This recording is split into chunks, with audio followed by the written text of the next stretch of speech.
Já jsem odcházel z té firmy, když jsem měl zisk za rok 50 milionů korun. Litoval jsi někdy tohoto rozhodnutí, že jsi to vlastně ovečkárnu prodal? Ne, nevidím vůbec čeho, jako. Tady se fakt musím v tomto bodě pochválit. Takže vlastně všechny ocenění, které v rámci e-commerce byly, tak jsem vlastně pozbíral. Ano, to původně bylo tak, že jsme se šli pak, že si koupíme chatu. A skončil jsi u 7. Ten dům vlastně tehdy nás vyšel na nějakých 40 milionů, si myslím. Ty chalupy byly jako extrémně drahé, to je fakt jako stovky milionů korun. Oni jdou po penězích, proto nevydělávají, jo? Takže jsou to mafiáni na hovno. Říkali, Martine, klid. Já si beru velké sousto, jo? Ty. Tady vlastně máš taky slivovicu, tady máš slivovicu, tady máš slivovicu, tady máš slivovicu. Víš, jako... Než na začení půjde v pohodě, něco mi říká. Jenom tohle kolo stojí jak nějaké levnější auto. Držte mi palce, ať to ustojím, ať už nic nekoupí. Kdo vlastně nejvíc prodal oveček? Já tady ve Zlínském kraji, když si vezneš.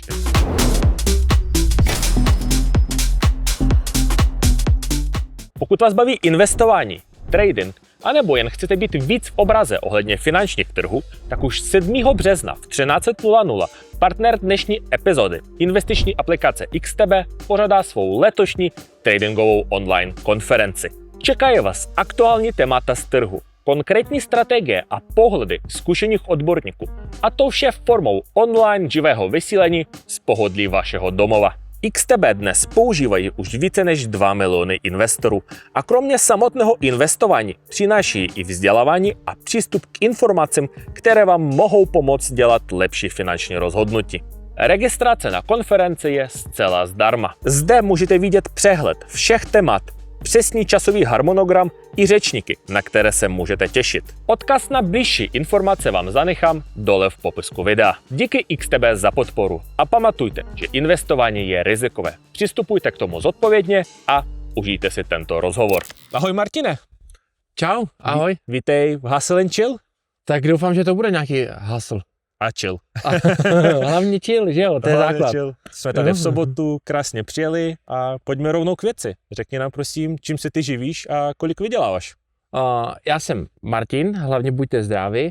Aktuálně jsme po prodeji našeho hlavního projektu Ovečkárna a teďka se věnujeme longevity neboli dlouhověkosti, jako máme firmu Ola Ola a potom máme ještě hotel, který se jmenuje Na mou dušu, kde se snažíme ukazovat ty tradice toho našeho kraje. Kolik vyděláváš? Kolik vydělávám? Já si myslím, že teď popravdě moc nevydělávám. Nevyděláváš, takže 0. Ale ne, já investuju, abych jedenkrát hodně vydělával, jo? Takže takto. Ty investuješ, no po prodeji ovečkarny, jsou to vlastně prodeje za stovky milionů, údajně, nevíme přesnou částku, máš podepsané Nesmíme říkat, je to, je to tajné. No je to tajné, nesmíme říkat kolik, ale podle odhadu jsou to vlastně stovky milionů korun a mě by zajímalo, co jsi vlastně v ten den cítil při tom podpisu a možná i ten moment, kdy přišla asi předpokládám zatím největší částka peněz na účet ten den, co jsi cítil, jak na to vzpomínáš? A měl jsem strach, aby došla a potom jsem vlastně nic. Nic si necítil, nic. Ticho, nudu.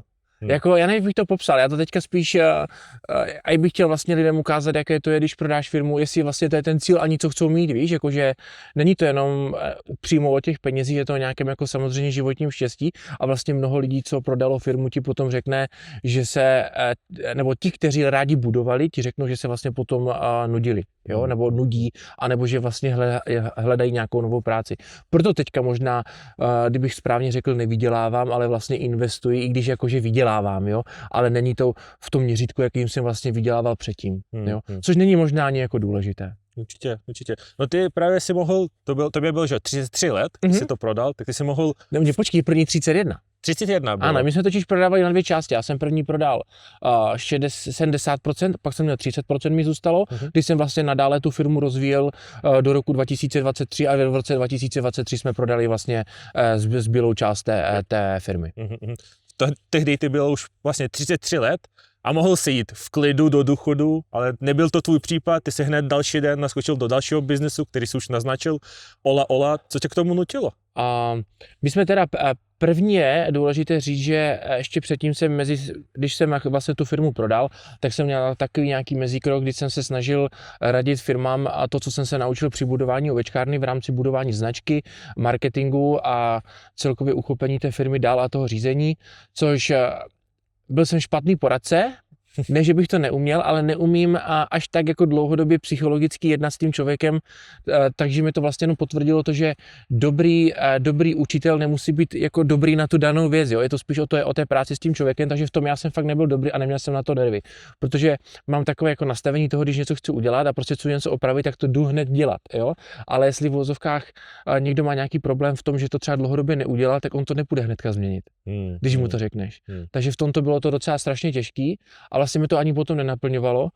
Potom jsem neúspěšně investoval do pár startupů, když jsem si nechal poradit, do čeho bych měl zainvestovat a tam jsem si právě že špatně zainvestoval a pak jsem si řekl, že budeme dělat vlastní projekt, když jsme se pustili vlastně do Ola v rámci jako dlouhověkosti, což bylo pro nás zásadní v tom, že to bylo to, co my chceme vlastně žít. Ne, že jsme v tom nejlepší anebo dobří. My vlastně tu cestu hledáme a viděl jsem vlastně na tom trhu to, že máš strašně hodně suplementů, máš tam jako takový ten vizuální balast, špatně vysvětlené další věci a to je vlastně cílem Ola zjednodušovat tu cestu dlouhověkosti. A následně na to jsme se vlastně napojili k tomu, že jsem se přichomítnul k těm chatám, které jsme teďka vlastně koupili, těch vlastně 7 chat a tam jsme si říkali vlastně, no to původně bylo tak, že jsme se šli pak, že si koupíme chatu. A tak jsem stál... Skončil jsi u 7. Skončil jsem u 7. Jo, protože vlastně, když si vezneš, tak ty dostaneš ty peníze, musíš je investovat, teďka ty trhy kolísají. Já jsem to vlastně v tom 2022 částečně byl nějaký propad, nebo 2001, potom zase navrch. A teď vlastně vždycky... Je to ne, že těžké s tím pracovat, ale je to jiný než vlastně to podnikání. Protože předtím si žil v něčem, čemu jsi vlastně rozuměl. A teď žiješ úplně nový život, kterému vlastně nerozumíš. To je jako strašně důležité říct. Takže tady nám prostě přišlo to, že tohle má nějakou hodnotu. Vlastně já jsem vždycky viděl jenom na nemovitostech a dluhopisech státních. Na ničem jiném jsem v životě tak neviděl. Takže vlastně ty nemovitosti v tomto byl jako hlavní krok. S tím, že jsem tehdy došel s manželkou a říkám, oni jsou 3 vedle sebe a ona říká, jako na čím přemýšlíš, jako, že jsme to koupili k tomu a proč bys to vlastně kupoval. Začal jsem mi vysvětlovat, že dlouhověkovo jsme se vlastně shodli o tom, že není o tom, že žiješ nějaký super high-tech život, aby ses vlastně co nejvíce zdokonaloval, ale první zásadní věc, která je, musíš být šťastný. To je ta nejdůležitější věc, protože pokud jsi šťastný, tak můžeš dělat, co chceš, ale je to bez tak ničemu. A to vlastně odpovídá i tomu, když prodáš tu firmu nebo pracuješ s těma penězma nebo co a jak. Tak právě, že jsme se pustili do toho, už jenom hlavně z toho důvodu, že to je i vlastně tam, kde to známe. Že nemůžu třeba koupit chaty na Šumavě a dělat to tam. Já tomu tam nerozumím, tomu kraji. Nejsem tam doma. A tady jsme vlastně doma a bylo mi to vlastně úplně přirozený a vlastně se to i malinko částečně spojovalo s tou ovečkárnou, protože kdo vlastně nejvíc prodal oveček? Já tady ve Zlínském kraji, když si vezneš. Jo, takže to bylo hodně přirozený v rámci tohoto a tehdy jsem říkal, tak vezmem všechny. A ta paní se zarazila, jestli si nedělám srandu, pak jsme samozřejmě začali vyjednávat o ceně a tak jsme se k tomu nějak vlastně dostali a byla to vlastně je to největší zábava teďka aktuálně. Největší zábava. Protože Ola je si myslím samozřejmě projekt, který může samozřejmě mnohonásobně více vydělat a může mít co největší přesah, ale ten trh je strašně agilní a musíš být stále připravený a musíš se zdokonalovat. A třeba u těch chat ty máš jasně dané, máš nějakou myšlenku, kterou chceš držet a musíš se vlastně držet toho, co vlastně buduješ. Skvělý. Tak pojď našim divákům přiblížit, kam nám dneska všechno vezmeš, co nám všechno dneska ukážeš, na co se můžeme těšit. Tak určitě navštívíme ty chaty, podíváme se k nám domů, takové to ala vprostřed, šmejděníčko třeba to můžeme nazvat. A potom si půjdeme třeba k nám do kanceláře, projedeme se, dáme si nějaký dobrý oběd, prostě tak na pohodu. Šťastný život, jaký je. Jo, ano. Na to. Jo. Let's go. Ahoj, tak vítejte u nás. Super, děkujem. Jak jsme se říkali, tohle to zatím asi bude jeden z nejhezčích baraků, který jsme tady měli. Jo, já to tak možná neberu, jestli je hezký nebo ne, spíš jestli se tady cítím doma, víš, takže...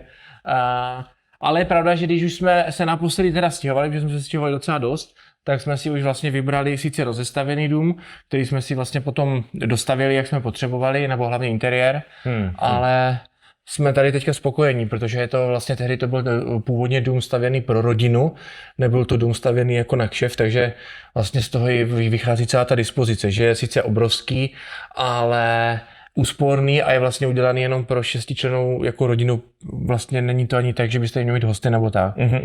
Ne, vypadá to superově, spousta krásných prvků, hlavně jak je to prosklený, světlý, že jo, je to jo, tak ono fajn. vlastně ve finále dělá nejvíc to světlo a vlastně to že vidíš ven, že? Protože samozřejmě je to o nějakém umění nebo nějakých pěkných věcech, ale většinou to bylo, se mi strašně líbilo. Byl jsem na jednom eventu Forbesu a tam vlastně byl ten odborník na to umění nebo na ty věci, na ty dekorace a ten říkal, že bez tak všetci většinou kupují cetky. A pak vlastně až umřem, tak se to všechno vyhodí. Jo, to je zásadní. Jo, takže to na tom bylo zajímavé. Takže udělat čistý a mít vlastně co nejméně rušivých elementů a přírodních materiálů. Byla to jedna z prvních větších investic po prodeji ovečkárny, nebo když se nám můžete říct, kolik to stojí? Dům stojí hodně, jako ono to jde vlastně vidět, že v katastru, když se podíváš nebo když si ty smlouvy otevřeš. Ten dům vyšel, ty vogo, kdyby to bylo jako správný obchodník, bych ti měl říct, kolik by stál v Praze, protože v Praze by stál 3krát tolik a tím pozemkem by stál ještě mnohokrát tolik, protože vlastně v Praze si takové bydlení to nemůže dovolit, jo, to je zásadní, anebo pár vyvolených jenom. To je na Zlínu hezký, že ve Zlíně si dokážeš fakt užít, koupit kvalitní místo pro žití a vlastně, že jako rodina je spokojená a nestrácí vlastně ten život v té dopravě. Že vlastně já tady vyjdu přímo do lesa a sejdu přímo jenom do centra, přes ten les, jo. Takže ten dům vlastně tehdy nás vyšel na nějakých 40 milionů, si myslím. Jo. Se vším všude. Jo. Ale jak říkám, na pražské ceny to není moc, protože jenom byt na Vinohradech stojí 20 milionů. To je pravda, máš tam 3 kakapři nejlepší. Jo, přesně, jo, takže když to takto převedeš, tak to není moc. Jo? Což tenhle byt má nějakých, nevím, kolik, 500 plus metrů čtverečních? To ne, má 360. 360, OK. Tak s pozemkem asi bude... Takže to bude ten pozemek, a ono se nezdá tím, že ten barák velký a je zase posunutý, on musí být vlastně posunutý od lesa, nemůže být přímo jako v lese, protože přímo vedle nás je les, i naproti, z boku vlastně máme sousedy, zpředu taky ne, nebo ze zadu a ze předu taky ne, jenom vlastně z boku. A takže je to vlastně ten pozemek nějakých taky 1500 metrů, si myslím. OK. Takže první větší investice po prodeji ovečkárny, nebo to ještě řešil se ještě předtím? Jo, tak vlastně předtím jsme koupili, vždycky já jsem to koupil dům, kde jsme se přestěhovali a pak když jsme vydělali peníze, tak jsme se zase přestěhovali do většího, nebo do lepšího, takže takto jsme se vždycky stěhovali a ty byty mi vlastně zůstaly, anebo ty domy a vlastně teďka je pronajímáme. Super. Jo. Kde máš tady pracovní místo? Jestli vůbec tady pracuješ? Jo, pracuju. Někdy pracujeme teda v kuchyni, když už děti spí, ale já vás tam vezmu. Pojďme. Tak tady mám pracovní místo, nevím, jestli tady mám uklízené. To nevadí, to naopak přidává autenticitě. A bordel tu mám, víš? Super. Lego jsme teďka stavili s dětskama. Koberec, to je základ, protože Porsche, to je auto, ty vogo. Porsche, z Porsche v kancu. Ale si vem, Porsche je tady všude, jo? Tam máš Porsche, tam máš Porsche. Tyhle Hot Wheelsáky jsou vlastně, některé jsou sběratelské. To je spousta. Věci z kola, protože mám rád cyklistiku, to je zásadní věc. Pak tady mám obraz Zlína, výhled. Vlastně kdybychom se tady na té mapě podívali, tak my jsme někde tady. OK. Zlín je vlastně údolí. A my jsme tady trošičku to. A velké chlás, ten bohužel nepiju, nebo dám si pivo, to ale... vždycky někdo přinese dárek, že jo, a skončí to tak jako ve skříni. Ale tady mám takovou, víš, když se podíváš, tak nejvíc mám slivovice. Slivovice. Tady máš, to jsem dostal taky od známého, tady tato je výběrová, tato taky valašská, tady vlastně máš taky slivovicu, tady máš slivovicu, tady máš slivovicu, tady máš slivovicu. Víš, jako... Dnešní naznačení půjde v pohodě, něco mi říká. A to ještě mám půlku odvezenou, že to by, víš co, to je jenom... Yes, tak koukám nějaký Lego velký. Jo, Lego. Jsme skládali se synem vlastně, jo. Mám 3 děti, jo. To je vlastně... Zpětně, když to hodnotím, tak některé věci samozřejmě mohly být narychlo, nebo vlastně nemuseli jsme třeba prodávat firmu, anebo se nemuseli dělat tamto, nebo tamto, ale když si to vezmeš, tak žijeme nádherný život. Mám vlastně 3 zdravé děti, které jsou jako sportovně aktivní, máme vlastně kam jezdit na výlety, můžeme si to užívat, to je vlastně asi jako to nejvíc, co si můžeme jako užívat. Určitě, ne, jako souhlas a je vidět, že ty tebe máš i fotky těch dětí, takže všechno tady. Tady jsme dokonce byli s dětskama i na Forbes Lepší Česko, byli na výjezdu, což je taky hezký, že to dělají takový rodinný, jo. Troje hodinky vidím, jedny na... Jo, Apple Watch si musím nastavit, aby sbíral kroky, víš, jako. Yes. Ty asi kroky sbírat nebudou, ty dvoje, že jo? To jsou co ty? To jsou Tudory a toto jsou Rolexky. A nějaká storička s tím vlastně, když jsi to koupil za nějakou odměnu? Tyhle jsem si koupil po prodeji ovečkárny a v Karolinum. A tým je zdravím do Karolinum, protože tam jsou strašně fajn. A pozdravuji tím Danu. A potom jsem si koupil Tudory. To je takový v vozovkách levnější Rolex. A myslím si, že... Jako Porsche pro chudí, jak se říká, že jo? Ano. A nebo toto je... No ano, ale já mám normálně radši ty Tudory. Jo? Protože jsou to hodinky za 100 000, mají podobný strojek, vypadají fakt dobře, jo? A koupíš si fakt kvalitní, dobrý hodinky, sice nejsou levný, ale jsou to hodinky, za které se vůbec nemusí stydět a právě podobně. Je zajímavé to, že Tudory jsem otevřel 10krát víc konverzací, než vlastně třeba přes Rolex. Že když si koupíš Rolex, tak většinou ukazuješ to, že jakože je to takový spíš poš, jo, jako už něco jak třeba trošičku Louis Vuitton, ale ten Tudor je takový studentský, bych řekl. Takový, že... If you know, you know. Ano, jo. Prostě... Jsou asi, je pravda, že vlastně, že jako na ty Rolex... Třeba ty černý, já mám třeba teďka červený ty burgundy, ale ty burgundy jsou takový horší v tom, že ta červená se blbě kombinuje. Třeba tady k tomu tričku by šla, jo, ale když chceš potom, mně se líbí ty černý si kupte. Black Bay, 58 nebo nějak tak se to píše. Já mu vlastně nejsem ani moc velký odborník přes hodinky, ale tady jsem si tím chtěl udělat radost. Ale s čím mám ještě skvělou zkušenost, nebo aspoň příběh. Počkej, no tam máš dalších, tyjo, kouzlo. To jsem si nevšiml na poprvé. A tady mám tyto hodinky Omegy, Speedmastery, to jsou Moonwatche. Jo, na ty mám úplně skvělý příběh. To je s tím měsícím vzadu, jo? Nebo? Ano, je to jako, jsou to ty jako Moonwatche, co byly na měsíci. Je to nějaký speciální model, který má vlastně tady dole číselnici. Váže se k tomu příběh ten, že to já jsem si je koupil přes bazar, přes Bazoš jsem si je kupoval. Ty krása. A byly vlastně kupované shodou okolností tady ve Zlíně. Jo? Jsou zrestaurované někde v Jihlavě, tam je nějaký ten taky jako Omega shop. A kupoval jsem si to od chlapa z Prahy a já jsem si tehdy ještě on říkal, že oni byli docela levný, stáli si myslím, že oni stojí normálně 200 000, ale stáli na tom Bazoši 100, protože Omegy je docela hodně padají na ceně, nedrží cenu vlastně třeba jak Rolex, ty vlastně koupíš za tolik a prodáš za tolik. Tudor vlastně taky koupíš za 100 a prodáš za 100, ale ty Omegy fakt jako spadnou za mě, pokud nemáš nějaké úplně výběrové hodinky.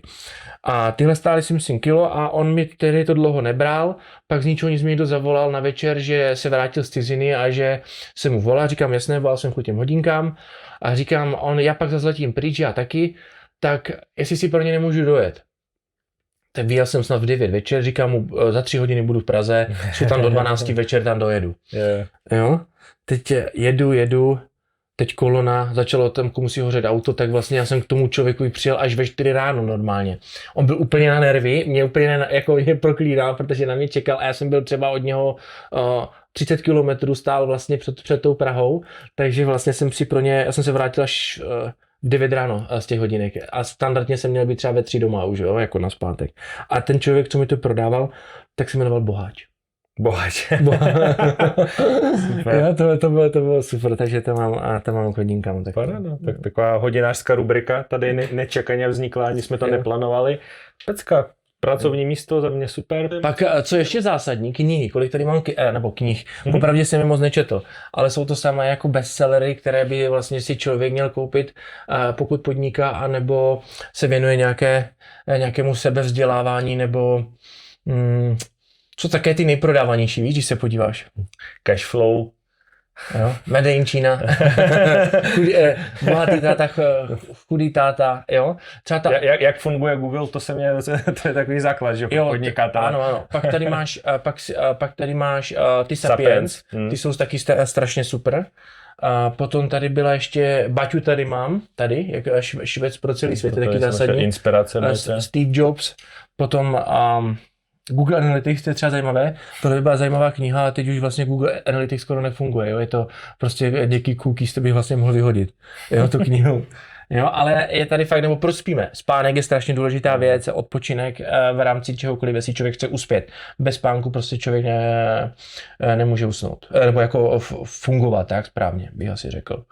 Jo. A i ten šum, alchymie značky, to jsou takové samé zajímavé. Je jako skvělá kolekce určitě. Ale třeba knížka, co mě vystihuje a kterou jsem fakt přečetl, bylo Punkové podnikání. A to je kniha, která popisuje to, že kluci si udělali vlastně pivovár v Anglii, Brewdog, a udělali to tak, že to prostě pojali, že to dělali srdcem a opovrhovali vlastně korporátníma jako takovou tou složkou a vlastně udělali z toho obrovskou velkou firmu, to je vlastně něco jako ovečkárna. Oni jsou sice ještě mnohonásobně větší, že jsou celosvětoví, ale když to tak vezmu, tak to je vlastně i můj jako podnikatelský příběh. Tak pojďme se do něj pustit. Ve Zlíně už jsme po druhé tentokrát a furt je to skvělé místo a zajímá mě, jak ty vzpomínáš na své dětství, jak se tady vyrůstal, co tě formovalo? Ve Zlíně mě formovala, já pocházím původně z Baťovského domku, takže jsme žili vlastně možná, u nás se tomu říká Podvesná, jo, ale možná někdy by se tomu říká kolonie, jo, ale tak to, tam bylo dobrý to, že bylo strašně moc ulic za sebou, snad de facto 14 ulic a bylo na každé ulici snad 30 domků, takže tam bylo strašně hodně děcek, takže jsme hráli fotbal, jezdili na BMXku, hráli hokej na Dřevnici. Zlín je super město jako v tomto, víš, jakože a jsme měli takové ty přísné učitele, víš, to tě týrali v té škole, jako aby ses učil. Vlastně strašně rád na to jako zpětně vzpomínám, byla to strašná sranda. Ještě vlastně jsme tady byl Svit, tehdy je vlastně ještě jako více opuštěný než teď, takže jsme prolízali ty budovy, jezdili na kole, závody, s autama jsme si hráli. Samé dobré věci jsme dělali, bobovali, sáňkovali, tady máš kopce, že? Je tady více sněhu než třeba někde jinde, nebo není to úplně jako horská oblast, ale tak to jako taková ta správná Morava, si myslím. Zlín má také své kouzlo, protože si vím, že Zlín má to DNA, ono bylo vlastně nově postavené to město, protože třeba ještě v roce 19 tady nic nebylo, to bylo jako kostel a nějaké náměstí a pár baráků, jo. Ale díky Baťovi samozřejmě se to tady hodně rozrostlo a vlastně on vybudoval celé město, což je úplně neuvěřitelné. Takže z toho celého města tady máš vlastně lidi, to DNA postavené tak, že lidi tady chtěli uspět, chtěli tady podnikat a všichni tam vlastně pracovali a z toho se vlastně všechno jako odvídal, to celé město je na tom jako postavené. A ta krajina celá okolo tady. Člověk vždycky vzpomíná jenom na ty dobré věci, ty špatný si vlastně moc ani nepamatuje, že jo? Ale já jsem neměl nic jako co špatného, jako já jsem třeba člověk, který rád, a je strašně důležité v podnikání, přetáčet i negativní věci do pozitivní věcí, protože ty pozitivní věci, vždycky všechno je vlastně nějak pozitivní nebo něco si z toho odnášíš. Takže nemá smysl se hrabat v minulosti, co bylo, kdo, kde, s kým, jak, to vůbec neřešme, nebo nikdo ani neřeší, ať se vlastně stará hlavně o sebe a z toho vlastně potom dál dokáže rozvíjet sebe. Jo. Já jsem třeba apolitický člověk, já vůbec neřeším politiku a vůbec mě nezajímá. Mě třeba fascinuje, jak někdo může řešit to, co nějaký politik někde řekl a řešit to celý den. Jako. Vlastně buď řešíš sebe a podnikání a svoji rodinu, anebo řešíš život někoho, který vlastně vůbec ani jako nějak neovlivníš. Jako. Proč? Rozumím. No a jak se vlastně vyučený automechanik dostal k podnikání? Co tě k tomu vlastně přivedlo? Tak, protože já jsem skončil školu v roce 2009 a v roce 2009 a vlastně až do roku snad 2015 nebylo tak jednoduché najít práci, že jsi teďka došel, jak tě veznu kdekoliv. Jo, a teď, když už rozumíš trošku internetu a nejseš fakt dement, tak můžeš jako pracovat v marketingu nebo kdekoliv a vyděláš si zajímavé peníze, nemusíš jít do té fabriky. Ale je to o tom, že tehdy jako byl problém najít brigádu. A já jsem tehdy, můj otec prodával na trhu, což tehdy byl jako úspěšný biznis docela, nebo teď je to jako biznis, teď je to trošku postavené v jinčím světle. A já jsem tehdy dostal tu možnost, že jsem k němu chodil na brigádu, pak vlastně mi dal věci na dluh a to jsem si začal prodávat sám na sebe. A víš co, na tom trhu, dám třeba příklad, ty se udělal tržbu, nevím, 20 000 a z těch 20 000 jsi vydělal 10 000. A tehdy byla výplata 15 000. Marže byly skvělý. A to tak ale, cokoliv, co prodáváš krom elektroniky, vždycky na to máš marži. Jak bys jinak jako uživil ty zaměstnance? Jo? A vlastně celou tu firmu, ten marketing. Jestli někdo má velký marketing, platí do marketingu, tak samozřejmě musí mít marži na tom produktu. Protože když nemáš marži na produktu, tak nemůžeš vydělat. A nemůžeš vlastně dělat marketing. To je jako zásadní věc. To je jen spíš uvědomění toho, že marže je normální. Ty si kupuješ tu službu a ten produkt, že jsi s ním spokojený vlastně. Víš, že mnoho lidí by to řeklo, ten vydělává. Jako, ale třeba u něčeho jiného, jo. Ale to nastavení musí být to a člověk by měl být tomu otevřený, že ty si to kupuješ z toho důvodu, že třeba fandíš tomu příběhu, věříš tomu produktu, máš z toho nějaký pocit a nějaký to vlastně hlavně zlepšuje život a jsi vlastně z toho šťastný. A co jste vlastně prodávali na trhu? Nebo co si prodával? No, tak tehdy, když jsme začínali třeba tak deky, papuče, jako nic, čím bych se tehdy chlubil. Jo, takže tady se prodávaly rybářské pruty a kulíčkovky, samé hovadiny, to, co se prodávalo vždycky na trhu. Jo. Teďka vlastně mnoho lidí to, když půjdeš v Praze po nějakém vánočním trhu, tak ty lidi vlastně, já jsem byl tehdy oni. A potom, když si to vezmeš zpětně, tady se fakt musím v tomto bodě pochválit, anebo vlastně moji manželku, která to hlavně dělala se mnou. A je strašně důležité říct to, že já jsem měl tu oporu. Jo?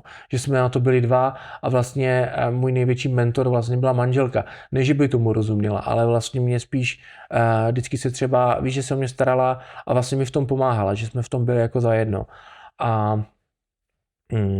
Ona zároveň vlastně byla snad i takým tím motivátorem, že jsem se dočetl story, ano, že je ten jeden měsíc ty zásadní si potkal, věc, proč byste měla být holka, když reálně nemáš co nabídnout. Jako ne, že nabídnout, ale nabídnout do života. To slovo ten život, to je strašně důležité.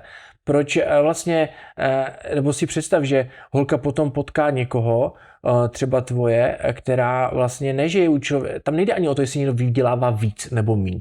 Tam jde o to, že ona chce mít domov. Jo? A ty vlastně chceš nabídnout ten domov a to, když nabídneš domov, tak je úplně jedno, jestli ten člověk má víc peněz nebo ne. Důležité je to, jestli vlastně nabízíš to, že něco tvoříte.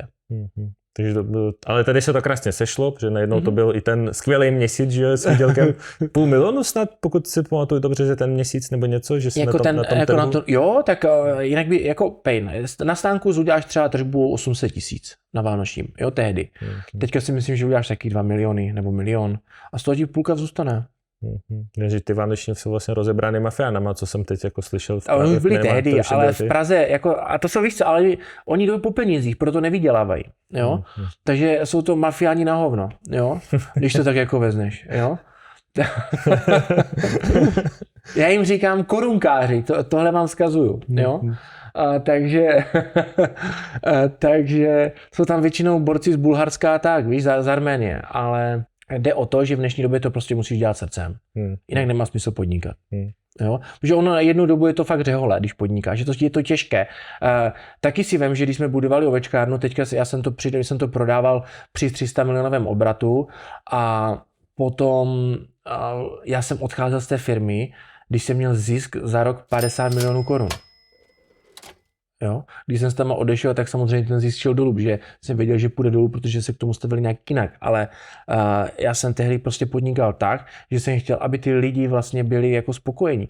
Tam přišla ta babička, já jsem vlastně přišel za ní, klekl jsem si před ní, vyzul jsem ji, nazul jsem ji tu papuču, vyzkoušel prsty, jestli tam má dost místa, popřípadně jsem se jí zeptal, jak v tom chodí, kde v tom bude chodit, aby jsme tam měli tehdy najmutého ředitele skrz vlastně ten fond, co tam byl se mnou, a ten by to v životě neudělal. Ten by jen řešil tabulku. A to bylo vlastně to, že ty jsi chtěl tebe mě to bavilo a vlastně baví mě to dělat s těma lidma. No to bylo skvělé, že vlastně celý ten biznis byl rodinný podnik, co jsem pochopil, protože babička v krámě, máma ve skladě, přítelkyně po boku, jaké to vlastně bylo jako s rodinou? To samozřejmě byly to nervy, jo, jako vždycky se jako rodina pohádáš a vlastně pak žiješ s těma zaměstnancema a oni vidí tu vaši rodinou tak ono všechno jako teďka to vypadá idylicky, a předtím to idylické nebylo a je to normální. Je normální to, že vlastně někdo ti řekne, že třeba ty vogo, ti se doma hádají, všetci se hádají, jo, tak prostě to je, jo. Ale o tom je ten život, jako, jo. A vzpomeneš si na nějaký jako fuck upy v začátcích? Jsem pozitivní. Tak cokoliv, zase víš co, když uděláš cokoliv na špatně, tak pokud zase máš něco v hlavě, tak už to neuděláš znovu, že jo? Se z toho poučíš minimálně. Přesně, takže to školné. Školné. A školné není nic negativního, ne? Tak a není zdarma. Školné se platí. Takové ty základní věci, abych ti tady vykládal, že třeba, nevím, barák jsem zbytečně zaplatil hotově, jo? Nebo jako prostě zaplatil jako celý. Mohl jsem si na něho vzít půjčku a mohl jsem, já nevím, zase na páku dát do akcí, teďka zpětně bych asi vydělal, jo? Ale prostě já jsem ten typ toho a vlastně myslím si, že jde hodně podcastů teďka z Prahy, vlastně, kdy se mluví o investičním bydlení, tak vlastně v Praze už to nevychází, to investiční bydlení. Tam si spíš kupuješ to, že, anebo spekuluješ s tím, že ta nemovitost vyroste, anebo máš prostě v dobrém prostředí dům, jo. Ale tím vlastně mi to spíš přijde, že to mnoha lidem říká, že už prostě nemějte jako vlastní domov a spíš mějte takový ten fluktuační život. A já si reálně furt stojím za tím, že ty lidi by si ten dům, nebo minimálně tady třeba mimo tu Prahu to měli koupit. Měli by vlastně první věc, do čeho by měli investovat, je vlastně do toho, aby měli svůj v životě hlavně klid a ty peníze nerozházeli a prostě žili to, že tvoří tu rodinu a prostě snaží se něco vybudovat. Jo, a pak vlastně investovali dál. Jo, jako takový já na to mám pohled, i když třeba možná může být matematicky špatný, ale důležité je to, že potom máš se hlavně kde jako vyspat, takže asi tak, jo. To já vždycky říkám, tak ty jsme si koupili auto a můžeme spát aspoň v autě. Při nejhorším. Ale to jsem trošku odbočil. Tak Praha je jiná, asi jako kdybych měl asi 20, tak taky asi, nebo prostě 25, tak taky asi já v Praze a dělal někde v uvozovkách tam ve firmě, tak asi taky si vezmu pronájem, ale pak se odstěhuju z té Prahy, tam se nedá žít, když to porovnáš s tímto, tak prostě to, zase tady jsou se nějaké své taky negativní věci má Zlín, jo. Praze je draze, že jo, se říká něco takový. No právě, že není. Zlín je dražší. Jako minimálně jako na život než Praha, jo. A nebo všechny ty okolní města. Víš co, tady stojí káva, nevím, 110 korun. Jo? V Praze kolik? 80. Jo? No, asi jo, no, jako taková ta výběrová tak kolem 100, ale ty 110 to jsem nečekal. Jo, oběd je 100% levnější v Praze než ve Zlíně. Ve Zlíně dáš za oběd 270 korun s polívkou a s pítím. Možná 300 že máte připravený cash aspoň, protože to se prodraží nám natáčení dneska. Jo, jako, a to máš se bavíš o meníčku, když půjdeš tady do dostatek, tak necháš 5 kilo za jídlo. Jo? V Praze víš, že se najít za třeba, já půjdu na Pocket v Celnici vedle Marriotu nebo Hiltonu, tam si dáš za 290 korun úplně špičkové jídlo, které by si tady ve Zlíně vůbec nedal. Jako. Takže jako Zlín je v tomto jako zase dražší. Jo. Nebo jakékoliv jiné město než Praha. Jako. To je zajímavé si odnést. To je zase ta daň za to, že je tady třeba levnější to bydlení, že jo, tak prostě dražší a ve finále se to nějak vyrovná. Ale když se vrátím k začátkům ovečkárny, tak to tvoje podnikání vlastně začalo tak, že vlastně ti tatínek, jako řeknu, k tomu dal na dluh, nebo začal si podnikat jakoby s tatínkem, ale potom... No on mi to dal na dluh a řekni starej se, jako nebylo to tak, že by mi to připravil, jo, na to pozor. Jo, to je jako, vlastně já jsem od něho dostal takovou školu, že on, když to řeknu, my prostě nemáme dobrý vztah, nebavíme se už třeba 10 let a je to jako vlastně, je to zlý člověk, který mě hodně naučil, jo, a fakt jako zlý, jo, a prostě bol takový to je, dál bych to asi nerozebíral, ale jako nebylo to nic, že by mě někdo něco naservíroval. Prostě bylo to, tady máš 50 000 na dluh, jestli chceš, tak se starej, je tam a tam. Reálně mě hodil mezi vlastně ty, jak jim nazýváš, mafiány, mezi kolotočáře a tady ty lidi. A prostě já jsem tam dojel a teď jako co, jo? Prostě člověk si musel se postarat a to je to, co mě vlastně naučilo, jo? Nebo měl jsem třeba situaci, bylo nám tehdy 18 s kámošem, vlastně měli jsme čerstvý řidičák, chtěli jsme jet prodávat. To spíš neříkám z toho důvodu, abych popisoval, jaký on je, nebo prostě jaké to bylo, ale spíš, co se dá zvládnout za situace a jak se spíš tomu postavit, to je asi zásadní. Bylo nám tehdy 18 kámoš, ty vogo, já bych potřeboval brigádu. Říkám, tak já se zeptám otce, jestli bychom tehdy mohli jet prodávat. Jo, tak otec byl v hospodě, dal nám klíče, jděte tam prodávat do Rajhradu. A jeli jsme tehdy tam prodávat, strašně začalo pršet, my jsme prodávali ty vzduchovky a to ti narezne a vlastně udělá to povlák na tom železe, jo. Takže to musel sklidit a teď já mu volám, tati, docela dosádo se prodalo, ale museli jsme to sklidit, a vůbec to neuklízej šuly, ne, prostě okamžitě to zase dej na zpátek a teď jsme to měli zbalené, teď dělá nervy, ty vogo, co teď, ten úplně nadával, tam byl ožralý v hospodě a jeli jsme na zpátek, samozřejmě ty vogo, nedostal jsem výplatu a musel jsem jít na další brigádu, abych to tomu kamarádovi zaplatil, takže asi jako taková zkušenost, jo. A pokud si tímto neprojdeš a vlastně tyhle situace nezvládneš, tak vlastně jako, jo. ten váš vztah skončil tím, jak on vlastně odmítnul ti nějak jako dodávat potom Přesně. to zboží? A potom byl také navrh dolů, jo? On vlastně v tomto byl nestabilní a tehdy prostě řekl, víš co, tak já ti nedodám zboží. A prostě věděl jsem, že on jako si nedělá srandu, on prostě tak zdar. Jo? A teď já už jsem měl třeba zaměstnané 3 lidi a to je zase další zlom. Si vím, že byl třeba rok 2018 a ovečkárnu jsem prodával v roce 2022 nebo 2023 zobraté 300 milionů a tedy měla obrat třeba 15 milionů, když si to porovnáš. Jo? A já jsem neměl žádného dodavatele a všechno se to vyřešilo. Všechno se v životě dívat zvládne. se na to pozitivně. Když Přesně, jako... nějaké dveře se uzavřou, otevřou se další. A tehdy, když jsme prodávali ovečkárnu, tak byl covid. A teď si vím, že v covidu ti mohl kdokoliv zavřít firmu z fleku. Prostě stačilo, aby tam jeden došel nemocný a začal si více stěžovat. To byla výhoda vlastně tohleté Moravy, že prostě v Praze to bylo ne, že jinak hlídané, nebo ne, že by tady nebyly nějaké pracovní podmínky, ale prostě celkově to nastavení těch lidí v tomto bylo jiné a to mi dalo tu možnost tu firmu vlastně rozvíjet. Hustý. A ty jsi hledal vlastně toho investora, nebo on našel To bylo tak se spontánně, jako byl jsem tomu otevřený a prostě se to nějak vyskytlo, vyřešil se to docela bravurně, takže jsem byl spokojený. Takže to byl vlastně ten první prodej, kdy si prodal rovnou těch 70%, že jo? A proč 70, jako to číslo? Protože oni si nekoupí 100% bez toho, aby věděli, jak to funguje. Takže ty si chtěl jako to prodat už od začátku jako celý, ale... To úplně, tak víš co, já dělám věci v průběhu, já je nepromýšlím do budoucna moc. Ale tak to mám já, neříkám, že to je správně, jo? Yes.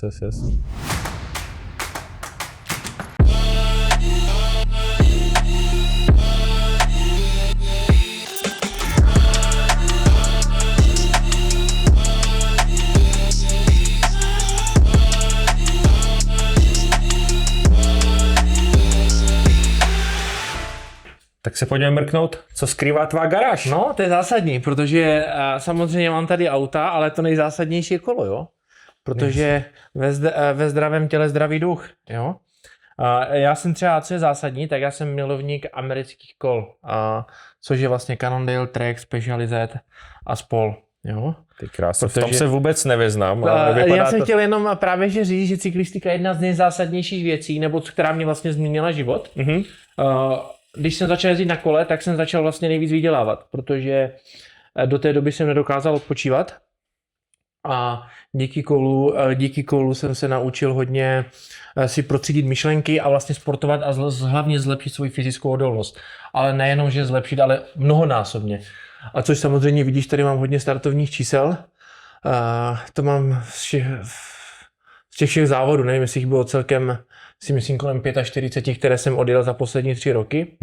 Pak jsme si udělali okolo klub v rámci cyklistiky, tady co máme ve Zlíně.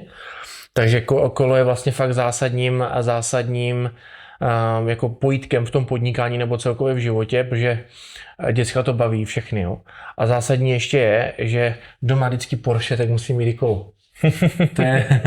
To je právě, že to je totiž, to není o tom, že si koupíš jako jenom Porsche a máš to Porsche, to je životní styl, že ty prostě chceš žít jako takový ten rychlý, dravý, dobrý jako život, víš? Jako. Takže kolo k tomu patří. Jo, já si myslím, že celkově určitě, jako, celkově na cyklistika je i hodně důležité, že říct, že vlastně na cyklistice prostě musí dávat pozor na cestě, i když se někdy chovají tak, jak se chovají, ale furt je to o tom, že ty seš v autě a on vlastně není jako na tom není nějak chráněný, takže prostě 1,5 metru je základ v dnešní době. No jasně. No je jako podle toho, kolik tady máš kol a kolik máš aut, tak pomalu vlastně ty kola máš radši, že jo? Jako to taky jako vypadá. Tak i kdybych všechny ty moje kola teda poskládal, tak bych možná z toho poskládal jedno dobré auto. Jako, protože tam to je třeba World Cupové kolo, to je bajkový, jo, protože já mám strašně rád jezdění v lese, anebo gravel. Tohle mám vlastně kolo z gravela, které mám teďka na vrchu na trenažeru, jenom tohle kolo stojí jak nějaké levnější auto. Fakt jo? Jo. Jako, vůbec se v tom nevyznám, tak jestli dám můj... Nevím, třeba 70 000 tohle kolo stojí. 70 000 jenom jako tohleto. Jo, ano. Že jen ta kazeta bude stát 15, si myslím, že to je na SRAMu Red, takže a je to vlastně karbonový kolo Zip, jo. Takže ty... Takže teď se bojím zeptat, kolik stojí jako celý jako to kolo, nejenom jako... Já vždycky říkám, anebo vlastně pokud někdo zvažuje investici do kola, nebo celkově si se koupit jakoukoliv věc, kterou může cvičit, tak je to vždycky dobrá investice, protože investujete do sebe a to je strašně zásadní toto. To je to, jak si obhájíš potom tu cenu toho kola, že se to koupíš. Přesně, no. Takže takto no. A pak samozřejmě auta a hlavně Porsche. Já vždycky říkám, nebo mnoho lidí mi říkalo, že k Porsche se musí vlastně postupně jako blbě proinvestovat, že měl jsem fakt strach. Já jsem vždycky na autech vlastně prodělal a vždycky vlastně na nich proděláš. Až tady mi přijde, že s tím Porsche mi to přijde takový ten Tudor, víš, že si to koupíš a má to furt tu stejnou cenu jako. A bude mít, ne-li možná jedenkrát větší jako. Jo? Samozřejmě tohle už je sběratelské auto, tohle máš vlastně s plnou historií Turbo 930, což je ovdovňovač, správně se tomu říká, tím, že s turbem, tak ono vlastně sepínáš kolem 3 až 4 tisíc otáček vlastně z ničeho nic a strašně moc ono se dostává do smyku. Protože si vím, že to auto je z roku 82, si představ. V jakém starší než ty a já. Ano, ale si vím, že v 80. roku, jak tady jezdili auta, a si vím, že to auto má vlastně takovou techniku, jak je třeba auta kolem roku 2000, jo? Takže si vím, jak už ta doba tehdy byla napřed a jak se to jako, kdo si to vlastně v tehdy musel za ty peníze koupit. To auto bylo drahé tehdy, i v roce třeba 90, i v roce 2000, i teď a vlastně furt drahé. Jo, když si to přijde, to auto vlastně drží furt stejnou cenu. Jo, když si vezneš jako proti tomu třeba běžnému autu. Tohle třeba auto taky by mělo být jedenkrát držet, nebo ono vlastně tady bude mít určitě propad té ceny toho auta, ale bude se vlastně potom bude držet nějakou hladinu a pak bude zase postupně navrch. Skvělý, tak jako kdyby děda a syn, nebo já ano, je to tak, je to tak. Generace se tohle propojily. turbo, jo, a tohle je vlastně GT3, to je vlastně bez turba a je to vlastně taky jenom zadokolka. Co je na tom autě zásadní, tak ona je sice už malinko proflákla ta barva, možná pro mnoho lidí to bude samozřejmě vzácné auto, ale je to tohle je pravá Porsche barva a Porsche by vždycky mělo mít nějakou zajímavou barvu. Já třeba osobně nemám rád auta, které mají v vozovkách barvu třeba a la Passat.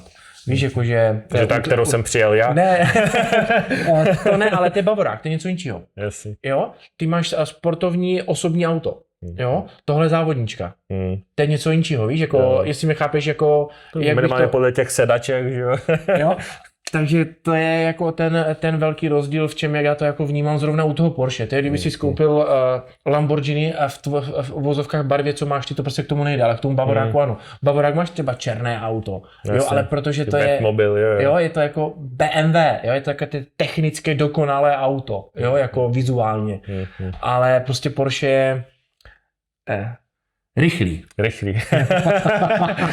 Tak můžeme zkusit, můžeme něco potom zajet společně, každopádně. My jsme se totiž bavili o tom, že vyzkoušíme ty auta a on si vlastně, ty si mezi tím koupil BMW a pán Bůh ho potrestal za to a reálně dneska nasněžilo. Jo? Takže bohužel dostali nejedem. Musíme dát pak opakovačku nějaké v letě, už radši s rozhovorem. Každopádně pojď nám říct, jak vlastně začal příběh s autama? Ty Vogo, nakoupil jsem strašně moc aut. Já jsem měl třeba Audi RS6, BMW X7, měl jsem Volvo, měl jsem ty Vogo různého Multivana, měl jsem potom od Oplucit Multivana takový ten novodobý, pak jsem měl ty Vogo strašně starých aut, Alfy, Audiny, Bavoráky, Škodovky, Feliciu. Moje první auto byla Felicie. Kterou jsem potom naboural, ale měl jsem ju ale ve stylu Barum, jakože že ve ní je Barum Rally a tady jsou vlastně všetci závodníci. To je strašně důležité říct, že takže vždycky každý si tunil auta, by měl výfuk, zástěrky, kola, jo, takový prostě rallyový auto, jako, jo. Co třeba na tomto autě je, nebo já vždycky říkám, že starý auta mají, tak mají vždycky nějakou vůni. Když si to auto otevřeš. Můžu? Je to... Jo, určitě, tady máš normálně tu. Otevři, nebo? Musím se naučit s tím autem, tak schválně. Jo. To je v kostele, jo? No jo. Ale když třeba půjdeš do Mercedesu, ten má taky svoji vůni. To auto má každé jako svoji, samozřejmě to dělá ta kůže, ten interiér, jo, ale vidíš, tam ještě kefírový jako v tom autě. To je dodatečná vůně k tomu autu. Ale to je zavřený, takže to nejde poznat, jo. A vlastně, jestli jsi měl někdy škodárnu, jestli jsi někdy viděl starou 120. Někdy jako na silnici jenom. Můžu jenom zavřu? Jasně. A poslechněte si ten zvuk, to je úplně stejný zvuk, jak na té škodárně, když zavíráte ty dveře, jo? Jo, to bylo přesně tak to vlastně ta škodárna zní, jo? Jo? Ty krása. Hustý. No a co vlastně takový ty hračky, jedna věc je si to koupit, nějaká cenovka, ale potom určitě nějaká peče, obzvlášť u toho auta. Že Jo, tak třeba tady je třeba zajímavé to, jak je vlastně, tady už je vlastně ten závodní systém toho chlazení celkově, tak třeba já když jsem to koupil, tak mi tam ukazovala furt kontrolka oleje. Tady vlastně tady vám to ukazuje hladinu toho oleje, což běžně vidíš jenom v autě, jestli já cítím tak to auto, cítíš ho? Jo, tam je jako decítit, ano. Snad to je kluci cítil, jako... Tady je hladina oleje ti to ukazuje, protože když se to zahřeje, tak máš nižší hladinu oleje a vlastně ten olej, i když vlastně ty dolíváš jak u běžného auta, tak dole vidíš risku, kolik jsi nalil oleje, ale tady to vlastně nevidíš. Ty to auto první musíš zahřát, vlastně ten olej se chladí až tady vpředu a vlastně tak to protéká celým autem až vlastně dozadu. A potom, až se to zahřeje, tak se ukáže správná hladina vlastně oleje. OK. Jo? To je třeba takové. A třeba to auto má elektricky stahovatelné okna z roku 82, to je zásadní. Jo? Když si vezmeš jako... Takže nemusíš... Jo, nemáš vyhadla. Wow. Jo? Nadčasové auto bylo napřed a časem. dokonce to jedno zrcátko je elektricky řízené, jakože si jako... Jenom jedno teda. Jenom jedno, jo. Ale to vždycky to vzdálené, víš? Ale si vem, že třeba v roce 95, což máš až za 15 let, de facto ve favoritu měl furt takový ten čudl, jo? Jako, víš, jak ta doba byla už tehdy pokroková. Ty brďo. Že když si převedeš třeba 15 let, by někdo mohl říct, že není moc, ale v rámci mobilu, když si to převedeš na mobily, tak si vem, jaký je pokrok v rámci mobilu. Před 15 lety byly jenom tlačítkové mobily, kde jsi psal obyčejné SMSky. Teď máš jako vlastně, máš druhý život mobilu. Hustý. Jako poprvé v životě stojím vlastně u takového Porsche snad a že i slyšet jeho příběh, to je samozřejmě, potom si člověk právě uvědomí, jak skvělé věci vlastně ty lidi dokážou udělat. Tohle je fakt radost. Jo, my jsme si vlastně v tom máme i klub, Love Collective, což mám tady logo, je to vlastně děláme třeba uskupení lidí, kteří mají rádi prostě benzinový nebo prostě celkově jako klasický auta. Jo, že to je vlastně, máme vždycky právě že jedenkrát nebo dvakrát do roka sraz ve Velkých Karlovicích, kde se podíváme na ty chaty, tam se vlastně vždycky potkáme a teďka tam bylo snad 30 lidí s Porsche, byli tam Ferrari, Lamborghini a americké auta, prostě Bavoráky tam dojeli. Tak nás tam bylo třeba 50-60 aut tam dojelo, prostě úplně na začátek té České republiky a vlastně tam máš my tomu říkáme pasa, nebo jako ty víkendové cesty, víš, jako, že tam je to fakt jako hezký v tomto. Jo? No celkově kolem toho se snažíme budovat komunitu. Super, tak doufám, že mě taky pozvete aspoň na jeden den, aspoň se podívat, když už mám taky benzínový auto.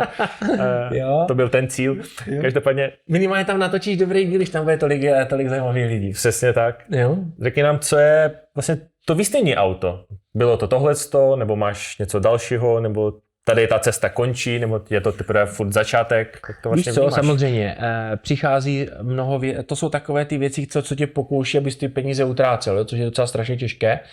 A určitě mám ještě pár aut, co bych chtěl, ale já si myslím, že už to zase nemám ani kam dávat a tohle... Držte mi palce, ať to ustojím, ať už nic nekoupí.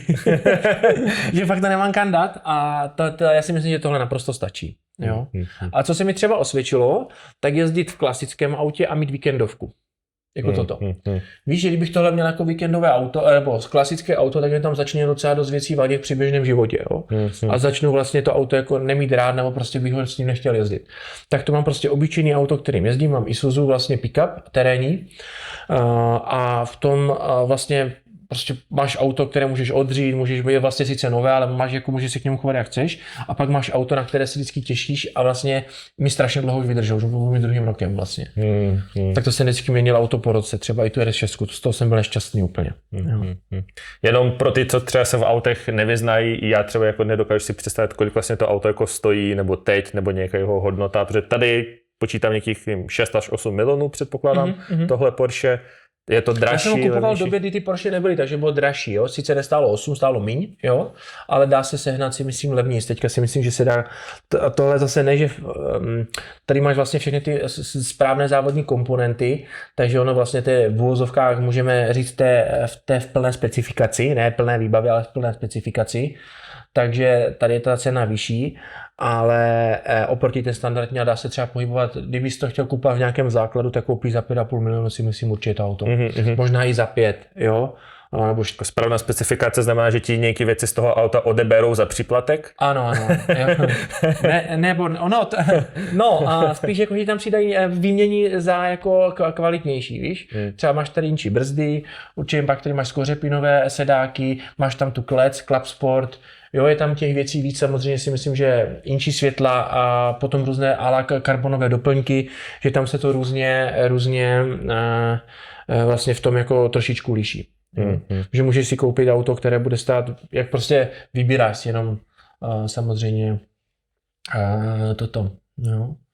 Takže... Máš v plánu tohleto prodat? Ne, jednou? toto ne. To je škoda prodávat, jo. To jako to jedenkrát to bude mít hodnotu velkou.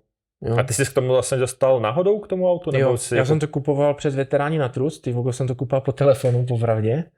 Máš jeden příběh, jeden z bazoše, druhý po telefonu, taková klasika. Jo, tak já jsem takový víš, jako a jdem do toho. A jsem tady byl na dovolené a našel jsem, dlouho jsem to sledoval, třeba 2-3 měsíce, a teď zrovna jsem se díval na Porsche, viděl jsem tam červené s tím křídlem, říkám turbo pravé, fakt super, jo. Tak jsem jim napsal, věděl jsem, že jsou to Veteráni na trust, oni tam mají totiž to, že oni to nemají skladem, oni vlastně vystavují inzeráty, na který mají v vozovkách asi přirážku, což respektuješ, že to za tebe vyřeší, samozřejmě, proto to tak je, jo. A vlastně napsal jsem jim, on mi napsal hnedka, že tam třeba za 2 dny budou na tom místě, že tam zrovna okolo jedou, že se na to může podívat. Říkám, tak se na to zajďte podívat, posílal mi fotky a úplně jako boží, říkám, beru, jo. Tím, že to je beztak veterán a je to v vozovkách staré auto, tam nemůžeš řešit každý detail. Jo, tady někde vidíš, že tady máš dokonce trošku dubku od kamene, jo. Nebo to jsou také detaily, jo, a to prostě u toho třeba okýnko tam, kdyby chtěl, tak ho možná i vysadíš rukou, jo. To jsou takové prostě věci, které k těm starým autům patří a mnoho věcí na fotce na Instagramu vypadá dobře, ale pak když se na to podíváš do detailu, tak zjistíš, že vlastně když to přiblížíš a už tomu rozumíš, tak tam vidíš ty detaily. Tady třeba vidíš, že ta kůže z té palubovky se malinko odchlípává, jo. Ale to je prostě na každém autě, jo. Jo, hustý. Tak čím dneska pojedem? Modrým, červeným, ty modrým, já červeným, nebo naopak. Vystřídáme nebo se. kolem. sednem na kola. Jo. A tady takto, však se do toho posadit, jestli chceš. Určitě rád. Pojď. Yes. Ty kráso. Jako já už jsem trošku naučený se dávat do sportovních aut, ale nevím, jestli možná ty papuči sundám, nebo... Ty brdo, takže... Op! Ty kráso. A ještě donesu klíče. Takže to i nastartujeme dneska. Pejte tady správný pásek, jak máme ve Zlíně, Barum. Závodní, víš? Ty kráso. To je vlastně to, je lokální značka a Barum se vyrábí ve Zlíně. Sice Barum nedělá pneumatiku na Porsche a teďka jenom dej si to do kaslíku, polož a tady zmáčkni brzdu. Yes. A nalevo, Porsche má vždycky startování nalevo, jo? Takže otočím doprava? Ano. A prošlápni. A je to v tom? Ne, prošlápni, jenom plyn. Ty kráso. A i ten volán z Alcantary. Jako to moje babo tak nezní, musím říct. Wow. Ty kráso. Chci ještě přepnout do modu. A teďka prošlápni trošku ještě.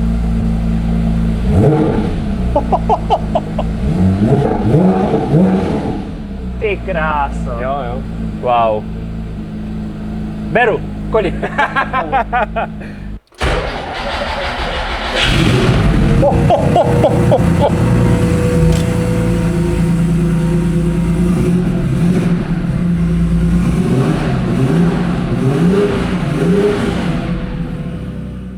Doufám, že se vám to líbilo, nebo minimálně... Bylo to super a minimálně v létě na tom každému srazu. Doporučuju a samozřejmě přál bych každému, ať si může koupit Porsche jedenkrát.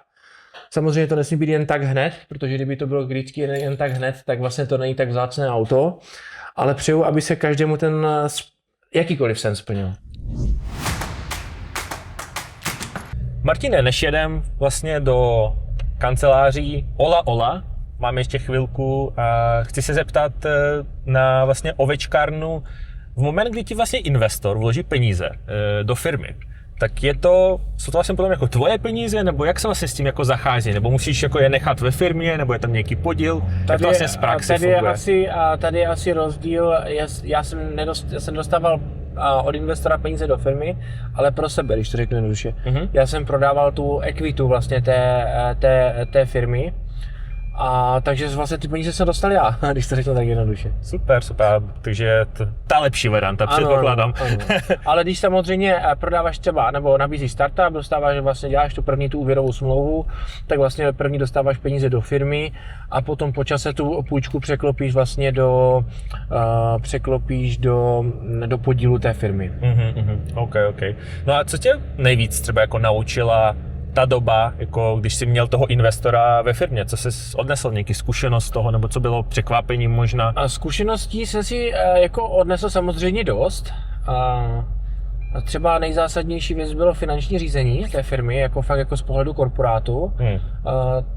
Mě jako určité věci fakt jako byly zajímavé a dobré, že si to člověk vyzkoušel a jak to funguje i ve větších firmách, že potřebuješ mít ten přehled, jak vlastně pracovat s těma penězma a jak to vlastně celé funguje. Takže za mě tohle bylo jako velice fajné, jako fakt super, jo. A potom jsem si ještě třeba odnesl nějaké zkušenosti v rámci řízení lidí. Určitě, jo. Že je důležité říct, že to, co vím teď, jsem na začátku vůbec nevěděl, jo. To si tím, jak člověk vlastně prochází životem, tak se ty věci učí. Tím chci spíš i třeba zkázat mladým, že i když třeba někteří můžou působit, že toho ví strašně moc, tak oni samozřejmě jsou třeba starší a mají toho vlastně tím životem se hodně učíš. Těma situacema. A hlavně nekomfortníma situacema se nejvíce učíš. Jo? A bylo něco, kdy jsi jako třeba, že jste se jako nesešli myšlenkama s tím investorem, nebo jako, že on už chtěl udělat něco, ale... Jako určitě, tak kdybychom se sešli, tak asi už tam ještě jsou, jo? Ale to nejde říct, že jsme se úplně jako nesešli, ale máme jsou asi jinší typ člověka, tak to bych to řekl, než asi jsem byl smyslení toho. Já jsem spíš jako v uvozovkách budovatel, a ne v uvozovkách interní taktik, jako. Jo, to očekávání jsem v tomto měl asi trošičku jinčí. Jo. No a víme, že ty jsi vlastně to dělal na dvě části, nejdříve 70% si prodal, potom 30%. Jak vlastně pokaždé probíhalo jednání o té ceně? Jako bylo to zdlouhavý proces, dohodování, vyjednávání? Ty vlastně si všechno nastavíš už při té první smlouvě. Správně. A to bylo jako od nich jako velice fair, si myslím, a jako dobré, že ty vlastně nastavíš scénář, jak to prostě bude. Takže ty si už od první vlastně smlouvy věděl, že to bude potom prodej za XY. Ano, podle nějaké částky, kolik firma vydělává, v jaké je kondici a další věci. Takže jsi vlastně ty měl i motivace, že jo, co nejlépe tu firmu potom jako dotáhnout. A aby to potom bylo co nejlépe. No a žitoval jsi někdy tohoto rozhodnutí, že jsi to vlastně ovečkárnu prodal? Ne, nevím vůbec čeho, jako. Tak kdybych neprodal ovečkárnu, nemám dům, nemám v vozovkách auta, nejsme s rodinou, jako to je strašně moc jako, nebo ne, teďka jsem to možná řekl hodně jako přes majetek, ale vlastně tu pracovní zkušenost, jako ta doba se bez tak mění. A vlastně není dobré zůstávat dlouho nejenom tak zbytečně jako na jednom místě, že máš tu komfortní zónu, že to je dobrý, jako jo. Vyvarujte se komfortní zóně, to je zásadní věc, prostě schválně pojď do těch největších hardcoreů a prostě si to prostě naučit. Dokud jsi mladý, tak prostě musíš zkoušet, jo. Ne, že budeš sedět na prdeli a budeš čekat, co jako bude, jo. Souhlas. No a my jsme už to trošku nakousli na začátku, že v moment podpisu, měl si teda strach, že si ty peníze přijdou, jako bálo se, že jako nepřijdou na ten účet, nebo že vlastně to jako připadalo do ti, podpisu že to není reálný? Jasné, že to dopadne. Jo, může nastat cokoliv. Že vlastně kdokoliv může říct, změnila se situace. Aha, přesně. A jak dlouho se vlastně to táhlo jako k tomu podpisu? Půl roku. Takže půl roku jsi byl jako v takovém vlastně nejistém stavu, nebo jako nevěděl si co a jak. Jo, tak mohlo to kdykoliv skoro, tady právě to nesnáším, že prostě nejlepší v bodybuildu došel, hele Martine, my chápeme, co děláš, má to smysl, tady máš prostě peníze takové a takové, bude to tak a ne, že vlastně my jsme procházeli to, oni si musí zkontrolovat účetní a účetnictví a takové další věci, takže to má nějaké návaznosti a furt i v průběhu toho účetnictví můžou prostě přijít s tím, že se jim to prostě nelíbí, jo, jako to je strašně moc věcí, které na to navazuje. Je to takové, když čekáš, když třeba máš dostat víza do Ameriky, dám příklad. Buď je dostaneš nebo ne a vlastně rozhoduje o tom nějaký člověk, který vlastně s tím nemá úplně nějakou jako zkušenost, jo? Nebo ne zkušenost, ale úplně vyloženě není, je mu to šumák, jo? Tak bych to řekl správně. Jo, prostě podle jeho tabulek nesplňuje jeho toho. Jo, tak to vlastně funguje. Tak vlastně se na to nedívá žádné emoce, že jo? Každopádně už přijíždíme k kola Ola, takže pojďme poslední otázku. Jako furt mě zajímá vlastně, jak ten den jako u tebe probíhal, když vlastně všechno bylo hotové, podepsané. Dojde jako reálně nic. Všechno stejné jak při starém, jo?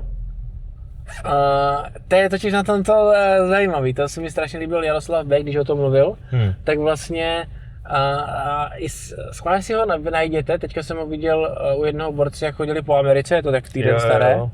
A bylo to fakt jako zajímavé, jak o tom mluvil v rámci, co se děje, když vlastně tu firmu prodáš, jak se pak cítíš. To je vlastně, jak bych už firmu asi jako neprodával, nebo ne, že neprodával, vždycky všechno se má prodat, ale třeba co bych už neprodal 100%, tak je na mou dušu. Jako, to je prostě, s tím my budeme žít celý život. Jako to, vím, že to jsme si koupili vyloženě práci, která nás bude živit a vlastně celou rodinu dalších jako generací a vlastně furt ti roste hodnota těch nemovitostí, víš?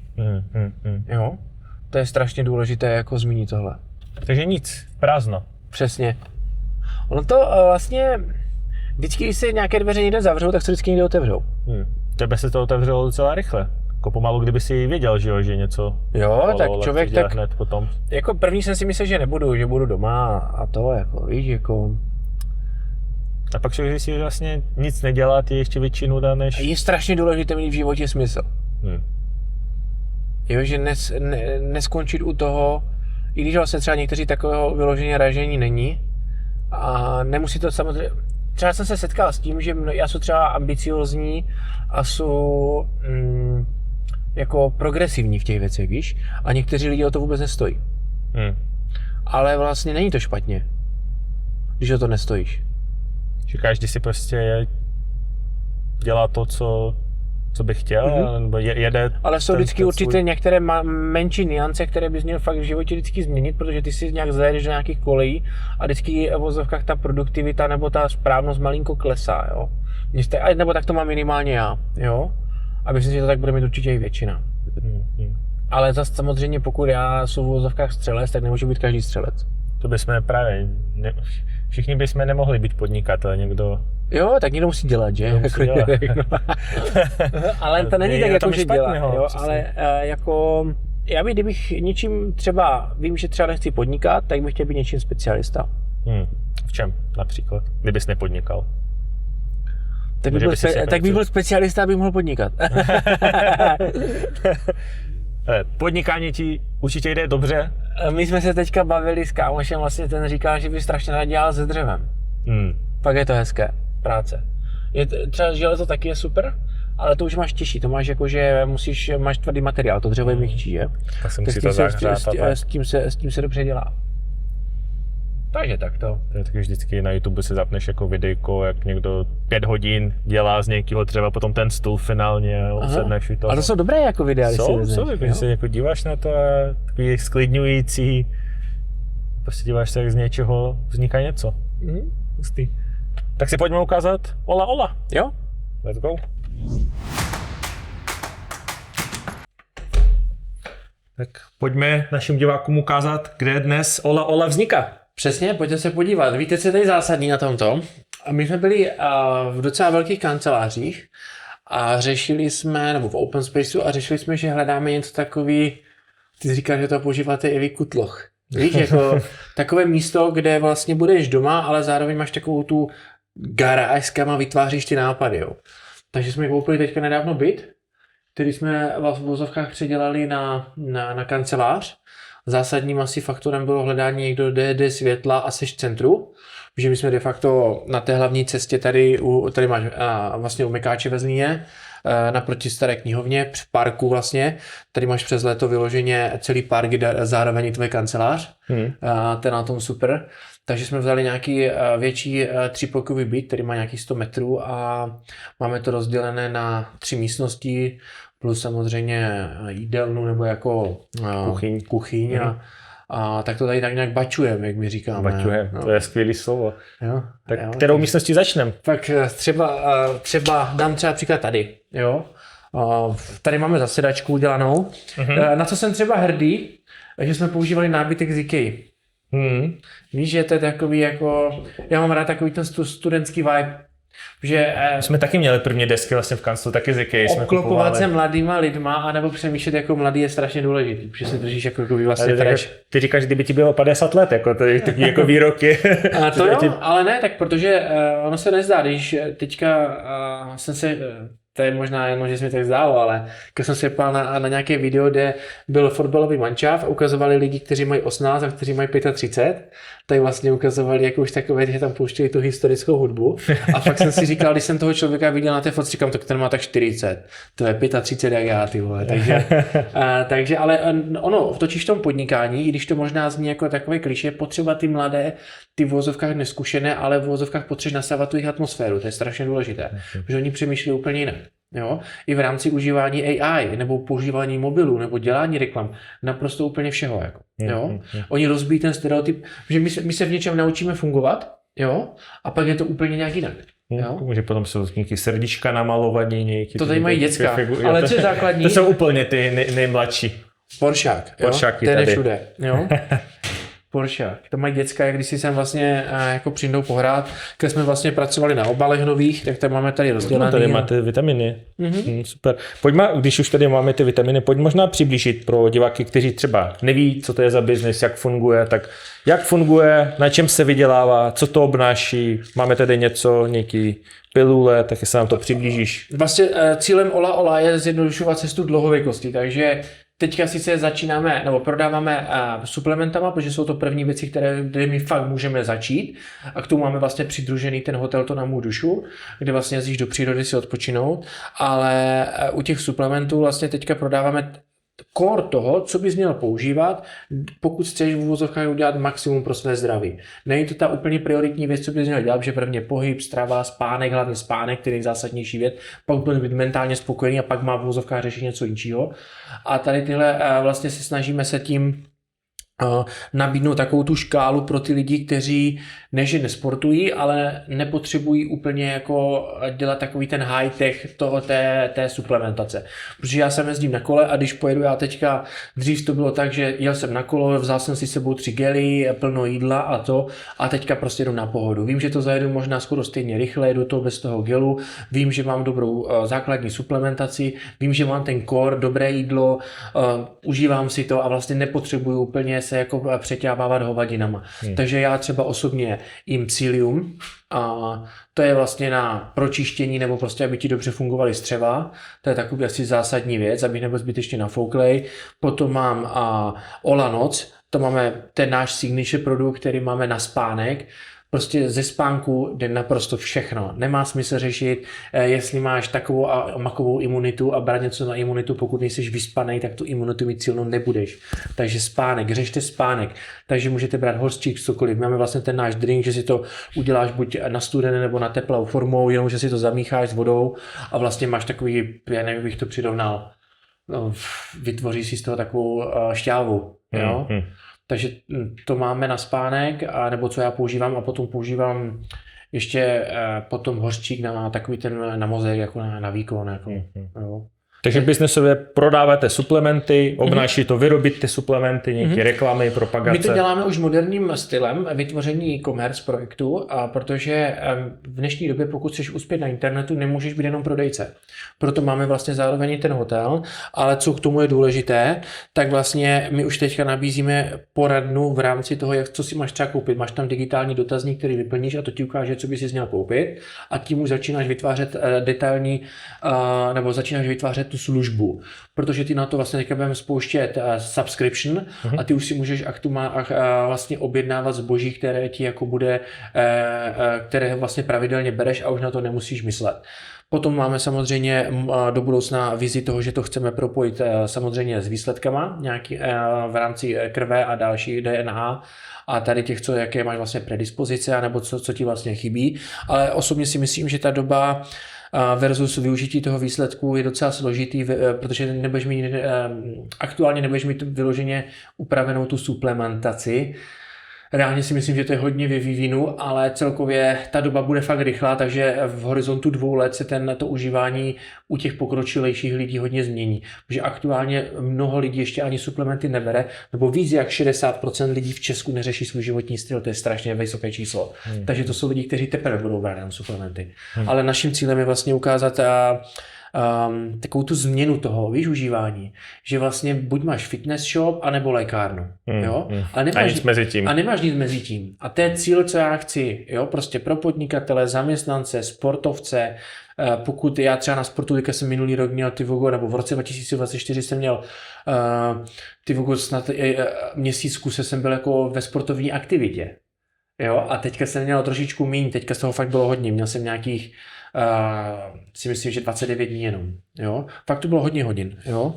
Takže jsem to dával i na LinkedIn. Takže to jsou takové základní suplementaci spíš toho, abys chápal svoje tělo a chápal sebe, jo. Takže nějak tak, jo, v rámci ola. Pozdřížko tady takový, kdy si to všechno naskladáš. Pojďme si možná ukázat další místnosti, co tady máte. Ono to působilo jako reklama, ale samozřejmě je to reklama, tak bavíme ale se o podnikání. To je cílená reklama. Tady jsou potom holky, máme vyloženě máme rozstřízené holčičí a klučičí tým. Tady něco z někama vypadlo, se musím pát, co to potom je, ty vogo. Takže tady se pracuje na čem? Tady jsou holky, tady mají vlastně na starost vlastně marketing a statistiky. Okay. A tady pak sedíme v vozovkách B2Bčko a B2Bčku kameraman a já. A plus tady ještě nám vlastně chodíme, máme zaměstnáváme studenty, kteří k nám chodí, takže vždycky tady má jeden vyhrazený přímo stůl, který je přímo pro ně a vždycky vlastně, aby byli po mé pravici, aby se mohli zeptat, nebo jsme vlastně byli vlastně v nějakém kontaktu. Tady to se mi docela dost oplatilo využívat ty mladé lidi v rámci toho, že oni chcou jako fakt někdy uspět a ty lidi, když tě kontaktují sami, tak jsou to velice dobří pracovníci, takže bych je neházel do jedné pytle, že mladí nechcou dělat. Jako. Máme teďka 4 studenty, které zaměstnáváme ještě navíc vlastně k tomu. Jinak vlastně Ola dělá 6 lidí. A potom, co ještě máme, co je vlastně nastavení moderního e-commerce projektu, je to, že to neuskladňujeme ve svých skladech, ale využíváme logistického centra. A když se potom pátek na Instagram, tak tam uvidíte, že vlastně ty roboti tam jezdí. Takže z toho my vlastně máme recepturu, kterou si necháme vyrobit a vlastně naskladníme to do Brna, kde to rozváží vlastně roboti a pak to vždycky zabalí člověk a se vlastně pošle. Hustý. Můžeme se podívat na to tvoje místo? Určitě. Tam je propejska, takže je dog friendly. Tohle je všechno, kde jsem všude vystupoval nebo měl konferenci, jo. Všechny tady to sbíráš. Jo, já se vždycky nechávám. Tady mám třeba z Czech Ranche, z Forbesu, yes. Za Ola, za ovečkárnu, Českou budoucnosti. Toho je moc, jako. Co je třeba zajímavé, tak tohle je ještě za ovečkárnu. To je Deloitte, jasně. To je Deloitte Fast 50. Ovečkárna se stala z toho jednoho malého stánku z těch trhů vlastně z jednou nejvíce rostoucích společností v České republice, nebo v těch začínajících. A co je třeba zajímavé, a toto je taky ještě s ovečkárnou, tohle jsem vyhrál Shop roku, vítěz. A co je potom zajímavé, tak tady toto už je Ola. A je to nejlepší e-commerce malý projekt v Česku za rok 2025. Ale to stejné, ještě mám i s ovečkárnou, ale za velký projekt, takže vlastně všechny ocenění, které v rámci e-commerce byly, tak jsem vlastně pozbíral nebo mám. Sice asi nebudu Karel Gott, nebo možná bych jedenkrát mohl být, ale, nebo to nevím, ale minimálně mám od každé té ceny, kterou vlastně lze získat, mám vždycky vlastně jednu minimálně mám. Tak to je pěkný ukázat, že i ten člověk ale spíš jsou rád, a že jsem to aspoň minimálně pracovně a prolil i do té ovečka, do toho ola, protože máš jeden projekt, si může povést, můžeš naladit na dobré lidi, můžeš mít štěstí. Ale potom musíš mít to, že to musíš přetavit dál, jo? A to se mi vlastně minimálně ta část, které já rozumím v rámci brandu, marketingu, stavby e-shopu, jsem vlastně prolil do toho, že se to fakt potvrdilo a bylo to vlastně oceněné. I vlastně teďka jsme se umístili v shop roku, ale až na 5. místě z Ola, ale myslím si, že tento rok bychom mohli zabojovat. Po který mám různé plakety, kdy jsem různě vlastně vystupoval, nebo od děcek, obrázky, Porsche, že? Tady mám dokonce, tady jsem byl a to bylo to tlumočníci, nevím, jestli to znáte, toto? To znám, Bor, to je vlastně ukrajinská dokonce, ano. Od nich jsem jim vlastně byl prezentovat, jak se buduje firma. Krásný. Takže tady mám tak nazbírané věci. Tady mám takovou anomálii. Tady mám Harry Pottera rusky. Ty jo. To je ta první část, filozofský kamen. To jsem od koho si dostal, kdo si vyklízel kancelář a já mu říkám, to je zase originální dárek, co?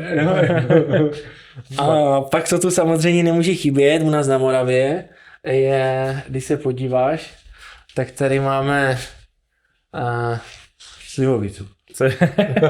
A ta už je načata. A ta už byla načata předtím, než jsme přišli. Tak vidíš, že navíc věděl, co je základní výbavou každé kanceláře na Zlínsku nebo na Valašsku, jo? takže takto. Jo?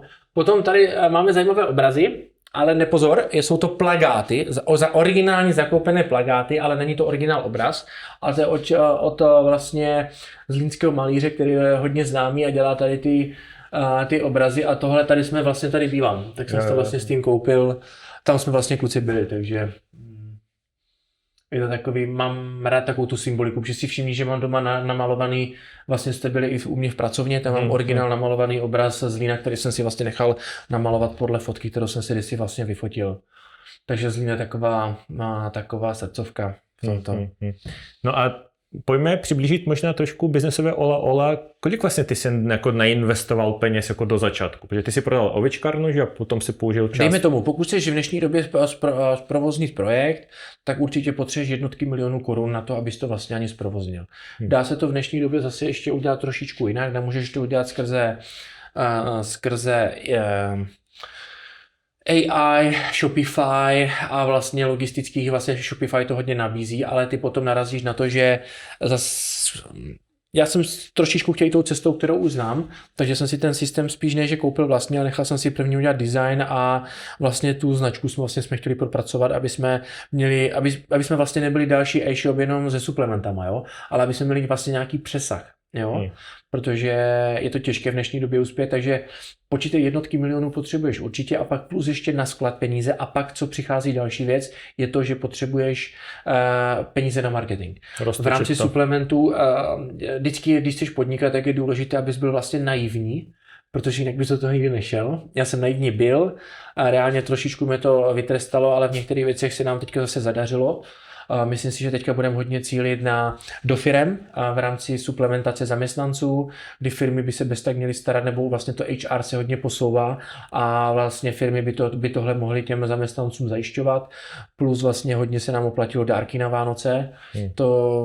A plus ještě se nám kde se hodně projevilo dobře ta práce s tou značkou, bylo v rámci B2B prodeje na velkých platformách, jako je Notino nebo a hlavně Alza, anebo Vivantis.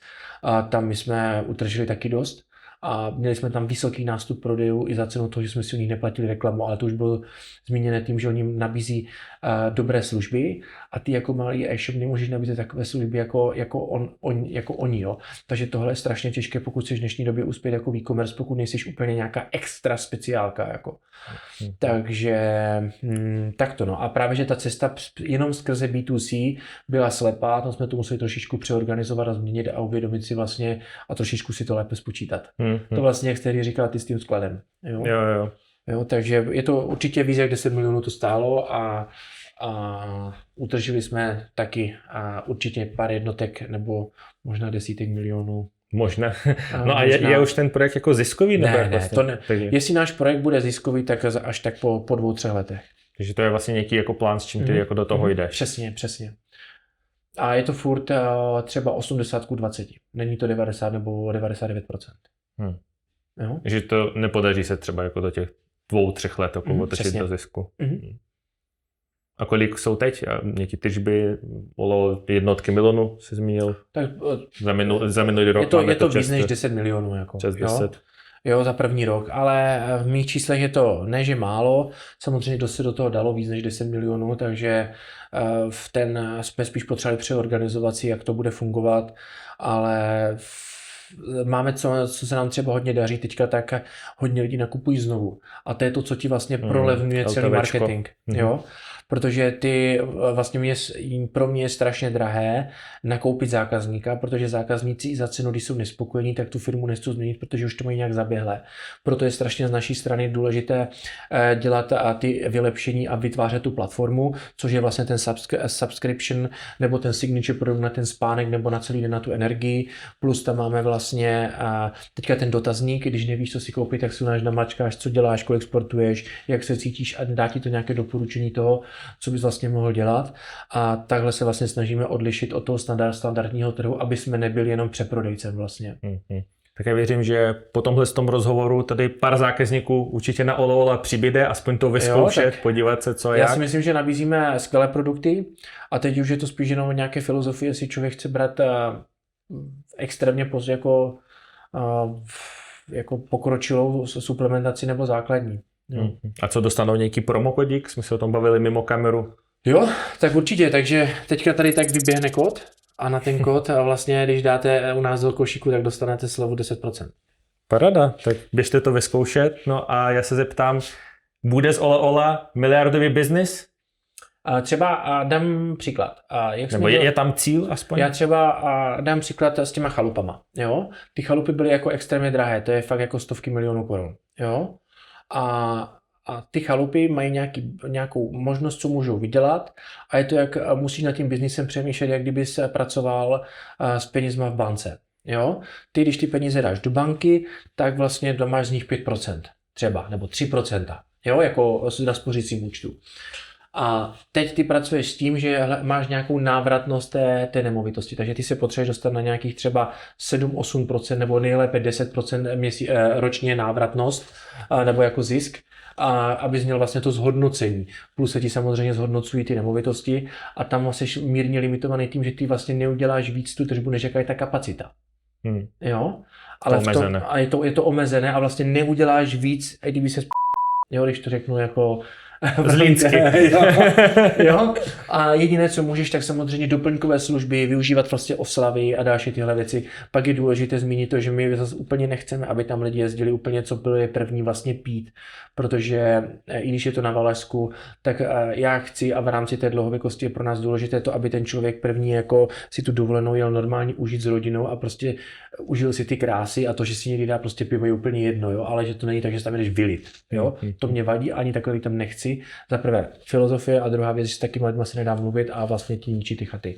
Takže to se snažíme vyloženě jako s tama jako odseknout. Ale když to potom převedu na to Ola, tak Ola sice teďka nevydělává oproti těm chatám, že ty jsou vlastně ziskové hned, to je na tom super, to ti dodává nějakou cashflow, ale potom u toho Ola teďka, když je minusové, tak ono jedenkrát může vydělat za 2 roky to, co vlastně ty chaty za 10 let.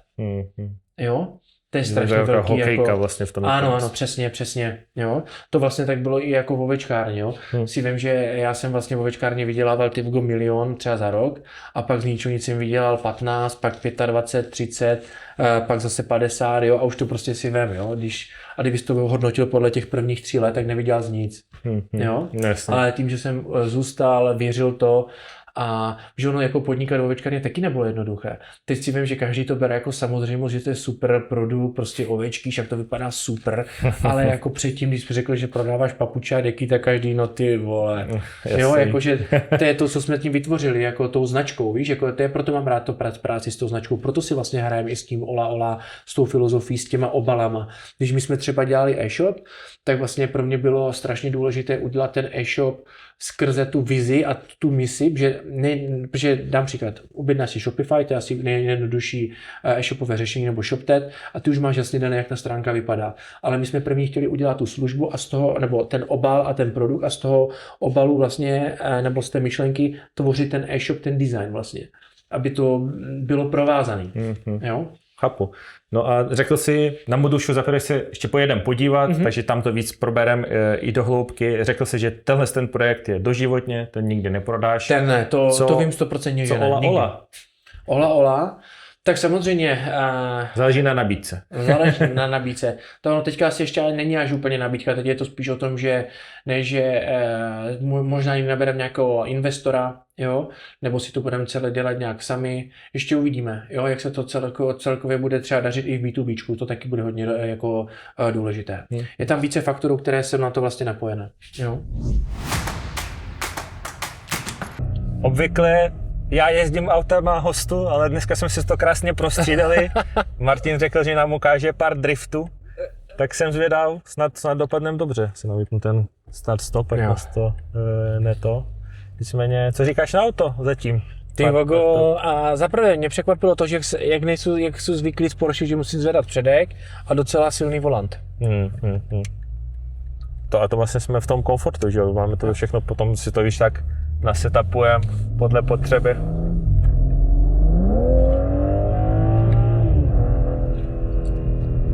Zvuk to má, není to tak hlasitý jak to Porsche v garáži, musím říct, ale něco to má. Tak ono vlastně, já bych to Porsche malinko ještě odlišoval tím, že to je zase tamto modré, to je závodní, jako, takže ty máš vlastně ten motor za sebou, slyšíš ho, víš, a nemáš tam ty tapecíra, tady to máš vlastně trošičku furt udělané, tak aby si s tím dokázal jezdit dlouhé trasy. Určitě je to prostě, já jsem si to vzal takzvaně na daily, aby to prostě jezdilo a dělalo radost. A tam je jaký motor tady? Tady je 3 litr.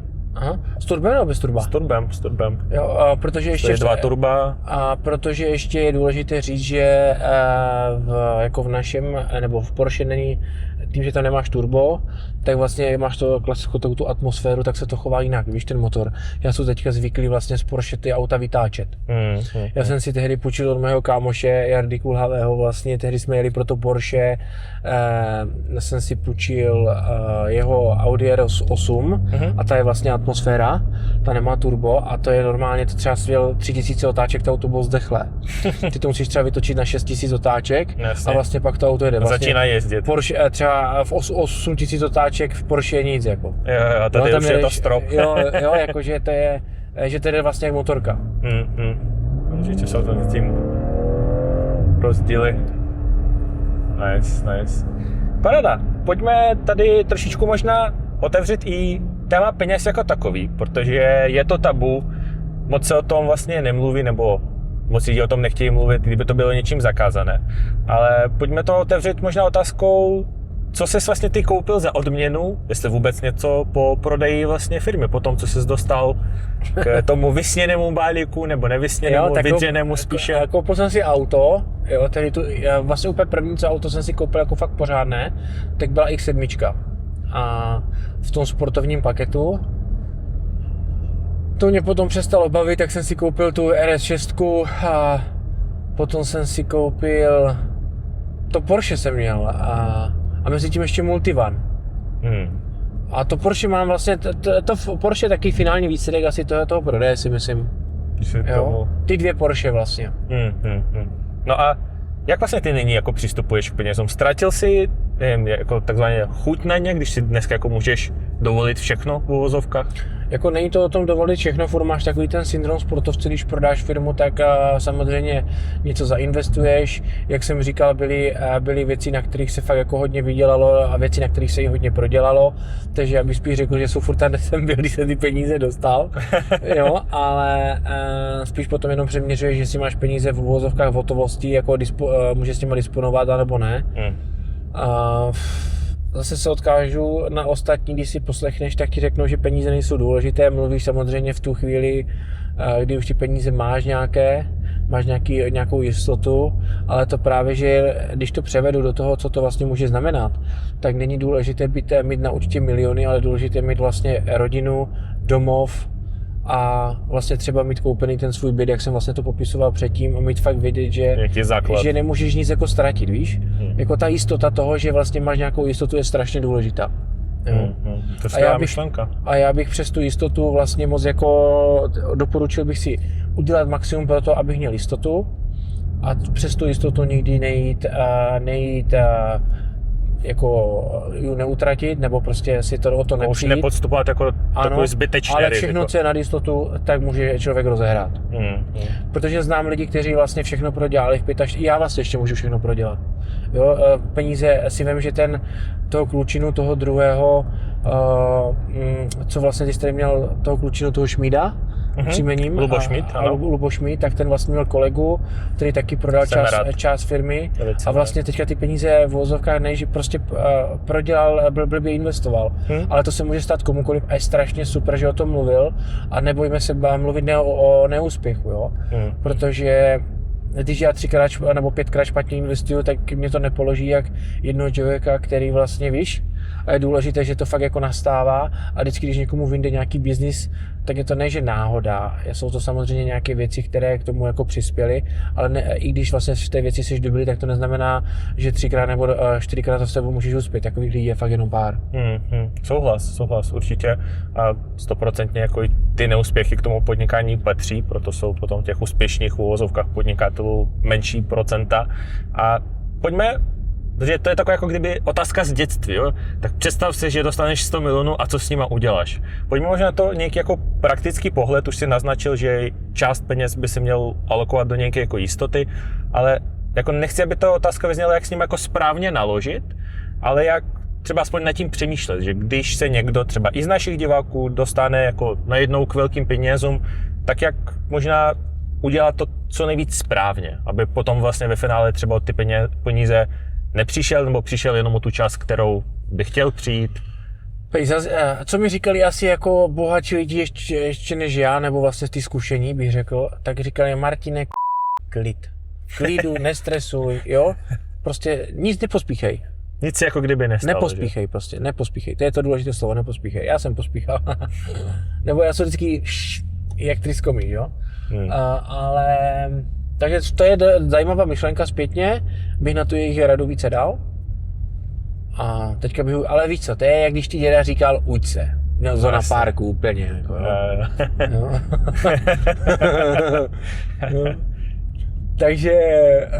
Takže asi tak prostě.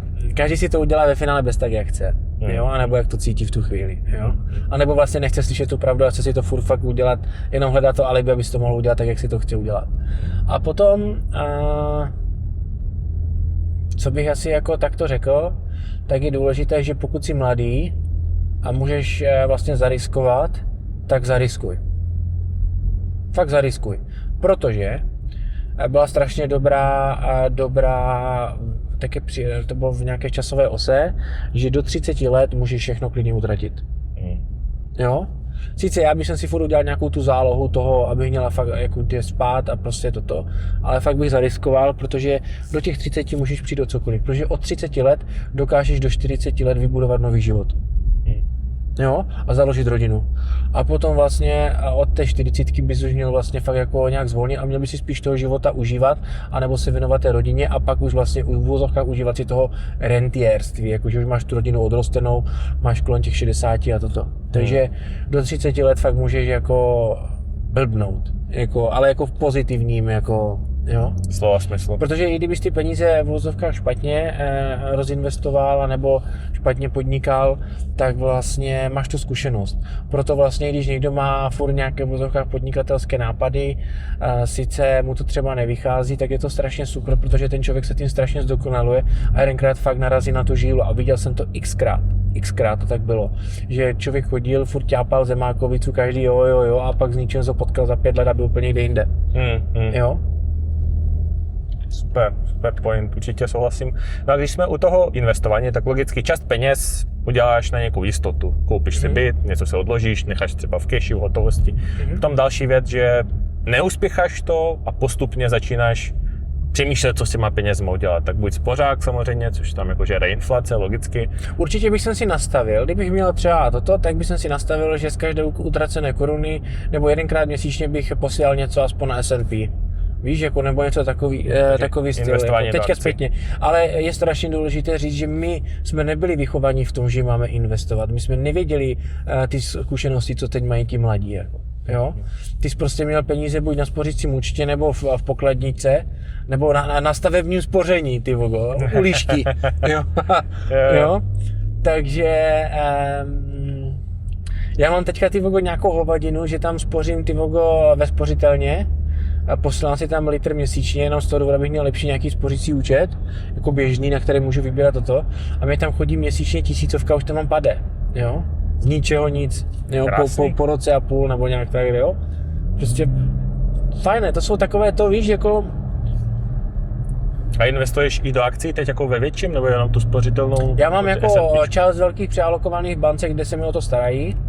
A ty máš vlastně samozřejmě, oni mají zainvestované. Mám hodně dluhopisy a na protiinflačních dluhopisech jsem hodně vydělal. No ty jsi vlastně jednu dobu snad chtěl i investovat i do nějakých startupů různých, na to se založili ten fond, že jo? Ano, a vlastně do toho fondu jsme potom začali spíš nakupovat pro sebe ty věci, které vlastně jako rozvíjíme, ten nemovitostní fond teďka, nebo prostě tu divizi toho na mou dušu, tomu říkám. A potom Ola, protože měl jsem třeba 3-4 startupy, které mi byly v uvozovkách doporučené a nedopadly, což je jasné u startupu, že startup nemusí vyjít, to je normální. Ty si vlastně investory počítají častokrát, když tam něco pošle, že jo? Ale mně spíš přijde, že jsem byl jako v tomto malinko napálen, víš, jakože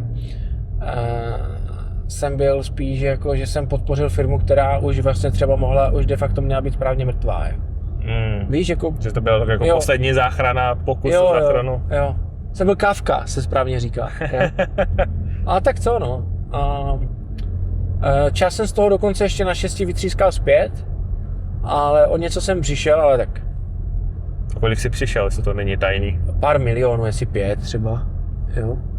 Není to málo. No, ještě se možná něco z toho může vrátit, jo, ale teďka si vem, že přijdeš o 5 milionů, ale vlastně jsi mohl do toho zaučit mnohonásobně víc. Co je víc?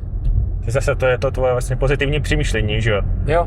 Že vlastně i na ztratě 5 milionů vidět ty pozitiva, že to mohlo vlastně být i víc, takže si kdyby vydělal, ušetřil další. Ale si vem, že jako já mám z toho zkušenost, co jsem navštívil za místa a co jsem vlastně, na čem jsem se podílel, tak si vem, že to je víc než vysoká škola. Vysoká škola určitě stojí víc než 5 milionů. Ten čas. Čas určitě. No a co investice do cestování? Teď jsem byl třeba v Americe. Poprvé. Takže takový ten ala dětský splněný sen. Americký a normálně sen. Je to tam tak, jak si to představuješ. A pokud dokoliv tam může jet, tak tam normálně jeďte. A co bych ještě chtěl říct, tak věci neodkládejte. To nejhorší věc, co můžete udělat, že to budete odkládat potom celou dobu. To bylo taky spíše odpočinkový cesta do Ameriky, nebo? My tam byli jako, to byla v vozovkách delegace ze Zlínského kraje, museli jsme si teda zaplatit sami, upozorňuju. A vlastně bylo nám zprostředkované to, že jsme mohli přednést ten náš projekt, podívali jsme se v vozovkách, byl jsem se třeba pár na výrobu F-35.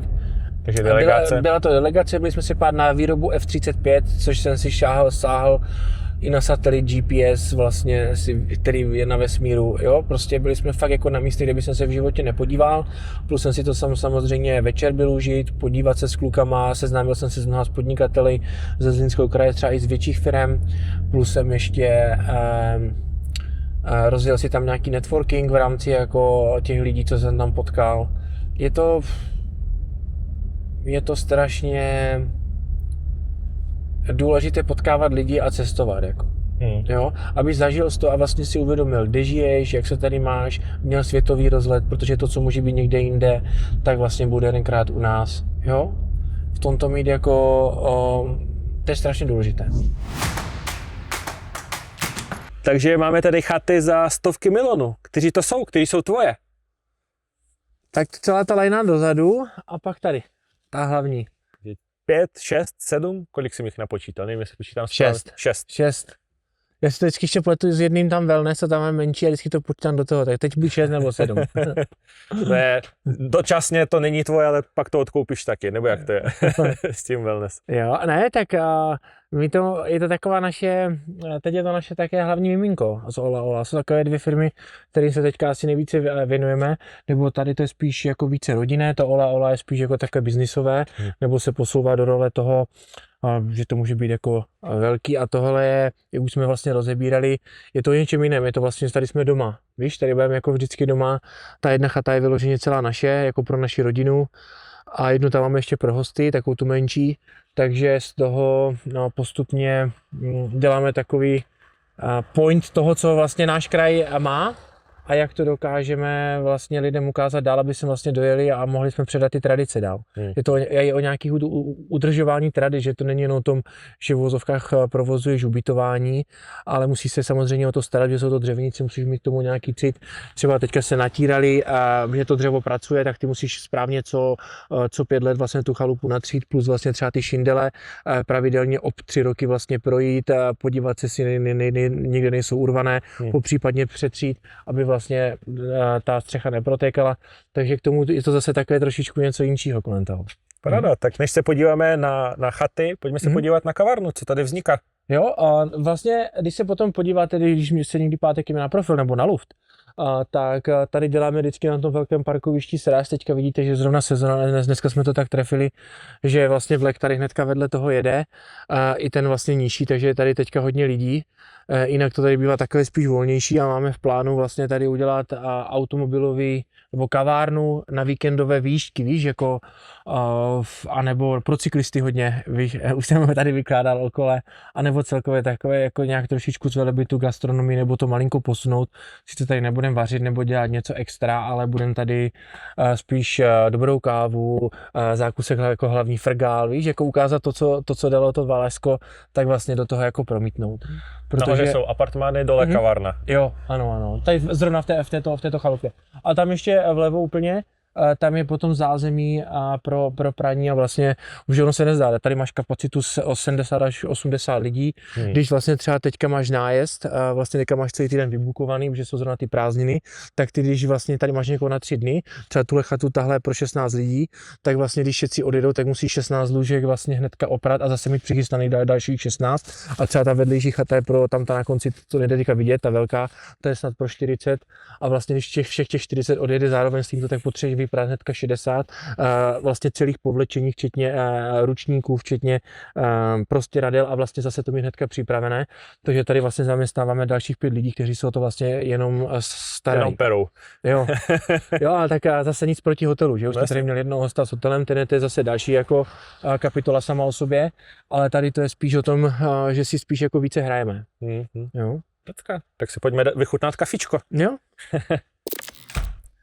Tak, teďka se přesouváme právě že do kavárny, kterou připravujeme v rámci toho, nebo hlavně Lucka si připravuje v rámci těch našich aktivit, co my vlastně celé tady kolem toho na Mou dušu máme, protože jak se tady snažíme dělat komunity, tak jsem říkal, že tady vlastně děláme Porsche srazy, anebo prostě pro autolegendy vlastně, nebo jak bych to možná řekl, pro automobilové klasiky a nadšence, tak to vlastně mám samozřejmě spojený s cyklistama, protože na kole vždycky máš nějaký cíl, kam jedeš, nebo na nějaký ten zákusek, takže jsme si právě že řekli, že když už tady máme tolik hostů, nebo se sem vleze, takže si uděláme právě že kavárnu, takže to máme s tím spojené, že lidi si tady můžou v klidu dojet, můžou tady vlastně pracovat remote, můžou tady vlastně, nebo celkově i to ubytování, tím, jak je postavené na těch, jak bych to řekl správně, na těch tradicích a té lokálnosti, tak to máme postavené, jako i připojíme dostaneme k té dlouhověkosti u toho Ola, protože zde si sem jedeš odpočinout, nejenom odpočinout,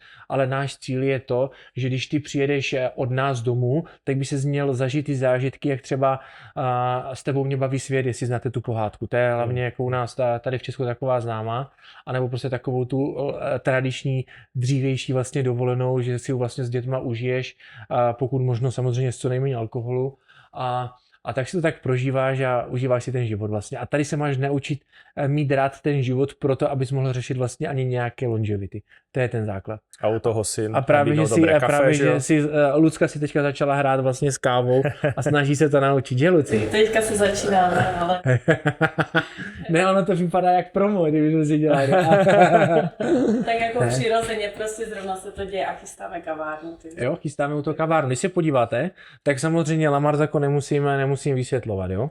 Tady, když se podíváte na toto, tak tohle je speciální deska, z té máme největší radost, že spíš se snažíme nad tím pracovat tak, že máš nějakou, vždycky něco, ne že echt, ale nějak jako vyšší přesahu toho. Třeba tady ta deska je vlastně z recyklovatelného plastu, ale jakože namletého, jako udělané, jakože se použil odpad a z toho odpadu se vlastně udělala ta celá deska. Když si potom děláš ten záběr na to, tak jsou to fakt kousky pedláhavý nebo něčeho a je to fakt zajímavý. Jo? Takže ty jsi řekl, že několik podnikání vám je málo, tak musíte další kavárnu, tak... že jo? Zrovna tu nejjednodušší. Tak ono tohle je podnikání v podnikání, že? Jako, nebo v tom stejném, jako, že to nerozvíjíš něco úplně... Že už to tady jakoby v podstatě je, že nahoře jsou ty apartmány a využít tenhle prostor trošku jinak. Protože na druhé ta budova je velká nebo hlavně dlouhá, na té druhé straně máš vlastně velkou prádelnu, kde máš vlastně další zaměstnance a vlastně využíváš ty zaměstnance v rámci toho, co už tady máš, tak aby to třeba uklidili a na tom ušetřil a vlastně využíváš to místo. Tady byla vlastně velká společenská místnost. Jo? Super, teď je to ve fázi takových příprav, stěhování. Já si myslím, že za měsíc budeme jako stěhovat, nebo jako otevírat. Luci, a ty jsi vybrala jakou kávu? Vybrali jsme kávu z pražírny Fadres. To neznám. To je vlastně ostravská pražírna. Takže všechno tady místní v podstatě. Jo, jako. Dá se říct, že jsme pořád v jednom kruhu. Super. A jaký budeš mít hlavní zákusek, Luci? Frgál, jo. Ne. Tak máme to jako tak na těch věcech tady. A vlastně budeme tady mít vlastně pekárnu, nebo ne pekárnu, ale paní nám tady bude péct domácí pečivo, takže budeme i vlastně o víkendu prodávat vždycky 1 den nebo 2 dny pečivo. Takže v tom to taky bude zajímavý, že v tomhle se tady moc jako dří, nebo jak bych to řekl, vždycky tady máš standardní jednotu, kde si můžeš koupit ta standardní chleba, ale teďka takové to, jak když máte S-ku v Praze, víš, tak s nějakou jako vyšší přidanou hodnotou nebo té lokálnosti, což si myslím, že je důležité. No Lucie, musím se zeptat, kdo u vás v rodině více pracuje, ty nebo Martin? Protože on tady moc mluví a zatímco on tady mluví, tak někdo tady celý den pracoval, že jo? Ano, mluví a celý den se tady pracovalo. Já si myslím, že si to rozdělujeme. Jo, máme to rozdělené, takže dejme tomu 50 na 50. 50 na 50. Jo, tak jste se domluvili předem, že jo? Ne, Lucka 51, já 49. Jo. Se třeba podívat podle těch podílů ve firmě potom. Bomba. Tak si pojďme ukázat vlastně i ten váš apartman? Nebo jo, půjdeme k nám na chalupu a domeček. A toto. Takže to je pro nějaký váš valašský rituál, že když než vstoupíš někomu do chaty, tak mu musíš nasekat dřeví, nebo jak to je? Ano, přesně, jak tak to bych to řekl. Tak pojďme na to. Víš, jestli v té Praze nejsi moc dlouho. Takhle to, jestli jsem nezapomněl, jak to bývalo na Ukrajině, že jo? Tak pojďme zkusit. Nechci to samozřejmě to.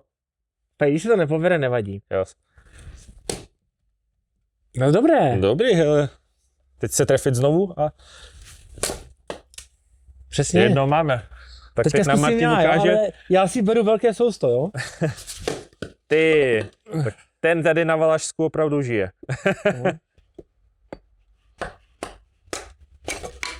Seká se to samo. Teď už jo, abys jsi udělal tu nejtěžší práci, víš? Jo. Tak teď můžeme dovnitř. Odmakáno, máme čím topit. Takže to bereme s sebou, nebo jak? Můžeme to vzít sebou. Tak vítej u nás v kuchyni, protože to je takový základ každého baráku. Krásný. Krb. A Přijdeš, už je to rozpálení, že jo? Ale je pravda, že my jsme připraveni, že? Přesně tak. Takže už vlastně máme celý den za sebou. Byli jsme ty vogo na mnoha místech, byli jsme se podívat ty vogo na kavárnu, byli jsme se podívat u nás doma, byli jsme se podívat v kanceláři ve Zlíně, byli jsme v restauraci tady v Halenkově, na pizzu jsme si zašli, že? S klukama, takže bylo toho docela dost, si myslím. Kdyby jsme nenatáčeli, tak tolik toho ani neuděláme, že jo? Ale tím jsme to je si to pravda, poskládali. Já tady mám pár otázek na takový tu chill část, takzvanou. Aha. A když vlastně aktuálně děláš ola, což je dlouhověkost, tady na modušu, nějaký vlastně odpočinek, relax, tak jaký vlastně máš názor na takzvaný work-life balance? Protože když to přeskočím trošku, tak v jednom rozhovoru si řekl, je to totální sračka. Je, ale taky samozřejmě v jakém kontextu je work-life balance vlastně jako sračka. Je totiž rozdíl, jestli už máš vlastně v vozovkách nějaký základ, na kterém už stavíš a potom samozřejmě potřebuješ si odpočinout pro to, aby zase z jedenkrát mohl být ještě lepší. Jo.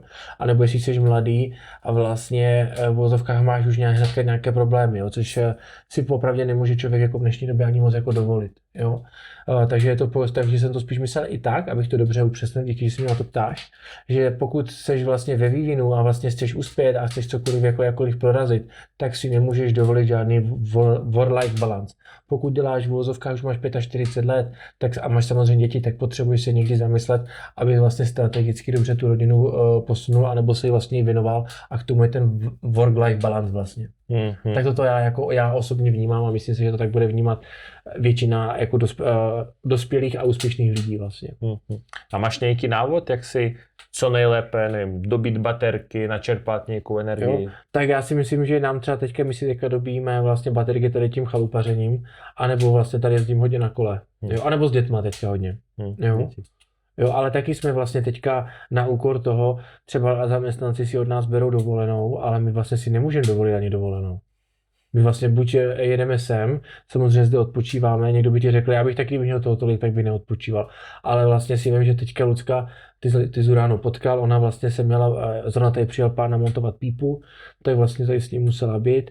A tady vlastně v sobotu byl tady jeden zaměstnanec, protože to bylo nějaké střídání vlastně, takže se potřebovali některé pokoje uklidit, ale i tak si vím, že to není tak jako jednoduché, že bys jakože ten život máme úplně právě že odlišný. Tím jsem spíš chtěl říct, že když jsi podnikatel nebo podnikáš, tak máš úplně jiný přístup k té práci než vlastně zaměstnanec. No a kolik let chce Martin žít a kde bude v roce 2050? Když jsme byli v té kanceláři u nás, tak jsem tam zrovna viděl tu dražební kartičku, co bylo na nějaké Forbes, si myslím, nějaké gala večeru. A měl jsem číslo 115. Tak možná těch 115 let, kdyby jsem se dožil, tak bych byl rád. Myslím si, že je určitě sebevěk jako dožití prodlužovat. Nezávisle na tom, nebo je strašně důležité, aby člověk prostě něco dělal. Pokud člověk nějak sportuje, žije aktivní život, tak určitě bude déle než naši rodiče. Proto je důležité se nad sebou vlastně zamyslet, jak člověk chce žít, nebo prostě mít nějaký, než je work-life balance, ale nějaký základní balans. A potom v roce 2050, což bude za nějakých 24 let, tak bych si přál, abych měl skvělou komunitu lidí kolem sebe. To bych si přál. Jak na kolo, tak na auta vlastně. A doufám, že budu mít furt to červený Porsche. A že bude stát 3x tolik. Třeba, můžeme to tak nazvat. Ale spíš jako, to vlastně nepotřebuju. To už je jedno, že ho nikde nechceš prodat. Že? Ano. Takže bude takový, co předáš potom Lukimu. Ano, Lukimu. Ještě mám vlastně staršího syna Alexe. A to mám na střídavku, ale tak je zrovna na lyžáku, nebo by tady byl. A tak jeden bude mít modrý, jeden červený. No. Ale počkej, já ještě budu mít teprve 50, nebo 60. Ne, 60. Takže ještě do 60 je v dnešní době ještě furt aktivní člověk. Jako. Jo? Samozřejmě. Jo. No a jakou teda jednu hlavní myšlenku by si měli odnést naši diváci z tohoto rozhovoru? Že člověk musí být furt v pohybu, že se vlastně nesmí zastavit. Protože jak se zastavíš, tak začneš stárnout, blbnout a chřadnout. Jo? Pokud necestuješ, nepotkáváš nové informace, nečteš, nic nevíš. Zásadní věc. Neznamená, že musíš být nejlepší, jo? Ale hlavně spokojený, vzdělaný, jo? Určitě bych se lépe učil, kdybych měl tu možnost, ale to už vlastně, to je to, co jsme se bavili, prostě, že? Když si to řekli, tak se s tom, jako, co ty mi budeš, jo? Vykládat. Jo, ty nevíš, jak to v dnešní době funguje, vidíš, prostě takové to, že se máš být vzdělaný, samozřejmě platí. A určitě bych byl hodně obezřetný v tom, a než jako obezřetný, ale byl připravený na dobu AI. Jako fakt, bez srandy, bez toho to nepůjde. Jo? Pokud člověk nebude mít ty základní digitální znalosti. Nejde o to být vlastně programátor, ale jde o to nějak jako nad tím uvažovat dlouhodobě a koncepčně a mít vlastně přijímat ty nové věci a nehrát si na to, že mě to stačí tak, jak to mám. To je největší zabiják, jako tady těch věcí. Super myšlenka. Takovou jsme ještě snad ani neměli ohledně toho pohybu. Moc se mi to líbí hodně, vlastně to skvěle se mnou i rezonuje. Třeba to vidíš tady, jo, na tom Valašsku. To Valašsko je nádherné tím, že fakt má tu historii, že tady nebo odsídlování, třeba jak v Sudetech nebo kdekoliv jinde. Jo. Ale ty lidi, jim vlastně tady někdy stačí málo, což je škoda, ale zase za to žijí nádherný život. Jo. Že vlastně mají v tom nějaký balans toho, co mají vědět, anebo co ne. Ale aby vlastně člověk byl jako furt nějak, jako, ne že připravený, ale trendy. To je to slovo. Jaké dárky jsi připravil pro naše diváky? Já mám pro vás připravené, ale teď nechám na tobě, jak to rozdistribuješ. Mám náš klub, Luft Kolektiv, mám automobilový. Pokud máte samozřejmě nějaké auto, můžete se k nám kdykoliv přidat, ale spíš působíme tady na Moravě. Jeden z vás od nás vyhraje merch, triko, Luft Kolektiv. Druhá cena je 1000 Kč poukaz do Ola Ola k nám, a la Longevity. Doufám, že nejenom, že nás podpoříte, ale dokážete ocenit, nebo oceníte to, jak se fakt jako snažíme. A třetí věc je to, kdo bude, to už beru jako hlavní cenu, tak vyhraje pobyt minimálně, nebo vyhraje 1 noc tady u nás na Mou dušu. Paráda. Tak vše, co pro to potřebujete udělat, je napsat nám dole pod tenhle ten rozhovor 1 nebo 2 nebo 3 hlavní myšlenky, které si z tohoto rozhovoru odnašíte. Věřím, že jich padlo opravdu hodně, tak nám dejte vědět, co s váma rezonovalo nejvíce. A za měsíc vybereme 3 výherce na YouTube, se kterými se spojíme a rozdělíme tyto skvělé výhry. Zároveň připomenu, že pro všechny z vás je vlastně dáreček v formě promokodu HUSTLE10, který můžete taky uplatnit na olaola.cz, předpokládám. A zároveň tento rozhovor ještě nekončí, protože my jsme se s Martinem ještě sedli a víc do hloubky pobavili o biznesu, o podnikání, jak nad tím přemýšlí, co by dělal, kdyby začínal znovu, největší zjištění, chyby, ponaučení. Takže tohle všechno uvidíte v exkluzivní části v komunitě Hustle & Chill a zde můžete vidět menší ukázku. Kdybys dnes začínal od nuly a měl bys za cíl postavit funkční biznes, co by si dělal a jak by vypadal takový tvůj první rok? 250 x 75, nejlepší den 18 775 korun, což dělá cca tržbu nějakých 1,5 milionu, takže společně to může dělat nějakých 2,5, 2,6. Já jsem prodejce, takže bych vždycky něco prodával. Do čeho by se teda pustil? To hodně vidíš příležitost v tom. Prosto, úplně. Jsi na 100% přesně. Ne, to je jisté. Miliard. To je jisté. Já nevím, co mě baví. Nenašel jsem se. Jako reálně, pokud na takového člověka narazíš, tak to znamená, že máš problém. Jedno z témat, kterých bych jako chtěl rozebrat, jako to odlišení. To je ego. Já jsem se vždycky skrze ego udělal nejvíc problémů a budu se dělat na hodně problémů. Jak se zachováš, když vlastně ti někdo řekne ne? Slovní jiu-jitsu. Někdo ti řekne, že jsi kokot, tak mu řekneš ano, jsou ahoj. Macinka s Turkem navštívili Zemana. Nevím, jestli tohle chci vědět. Jako. Hnus. Těch jako věcí kolem toho je takových jako zajímavých docela dost. Prostě a uděláš si prostě něco za hodinu, k čemu by, co by tě normálně stálo 50 000 by si zaplatil. To je totiž to, co my si teďka myslíme, ale to je ten game changer, který teďka nastává. Jak se dostaneš, že to prodáš přímo Alze? Že my víme, že ten produkt máme fakt skvělý. Takže nám neřekneš, kolik jsi dostal za prodej karty. No Martine, a já ti chci poděkovat za tak skvělý rozhovor, za tuhle atmosféru, za ten počet míst, který se nám ukázal, za to, že jsme se mohli zaturovat trošku v Porsche, za to, že jsme dojeli v pořádku v M3, A já děkuju, že jsi mě půjčil tvoje auto, což vlastně mě překvapilo jako v dobrém. Mi to udělalo radost, protože jsem se po dlouhé době svezl bavorákem. BMW má vždycky každé auto má nějaké svoje DNA. Minimálně jsme to vyzkoušeli u toho Porsche, jakou má vůni. A to stejné vlastně, jak jsem seděl v tvém autě, tak jsem úplně poznal to, jak jsem měl předtím toho bavoráka taky. A tu X7, takže bylo to jako zajímavý den celkově. Myslím si, že a v některých věcech jsem se v klidu možná více zamyslel a možná jsem si myslím, že jsem přidal nějaké zajímavé věci. Doufám, že jsem se moc nevychloubal a že spíš to bude ku prospěchu a vám. Nějak. Já věřím, že určitě ano. Díky moc. Měj se hezky. Díky.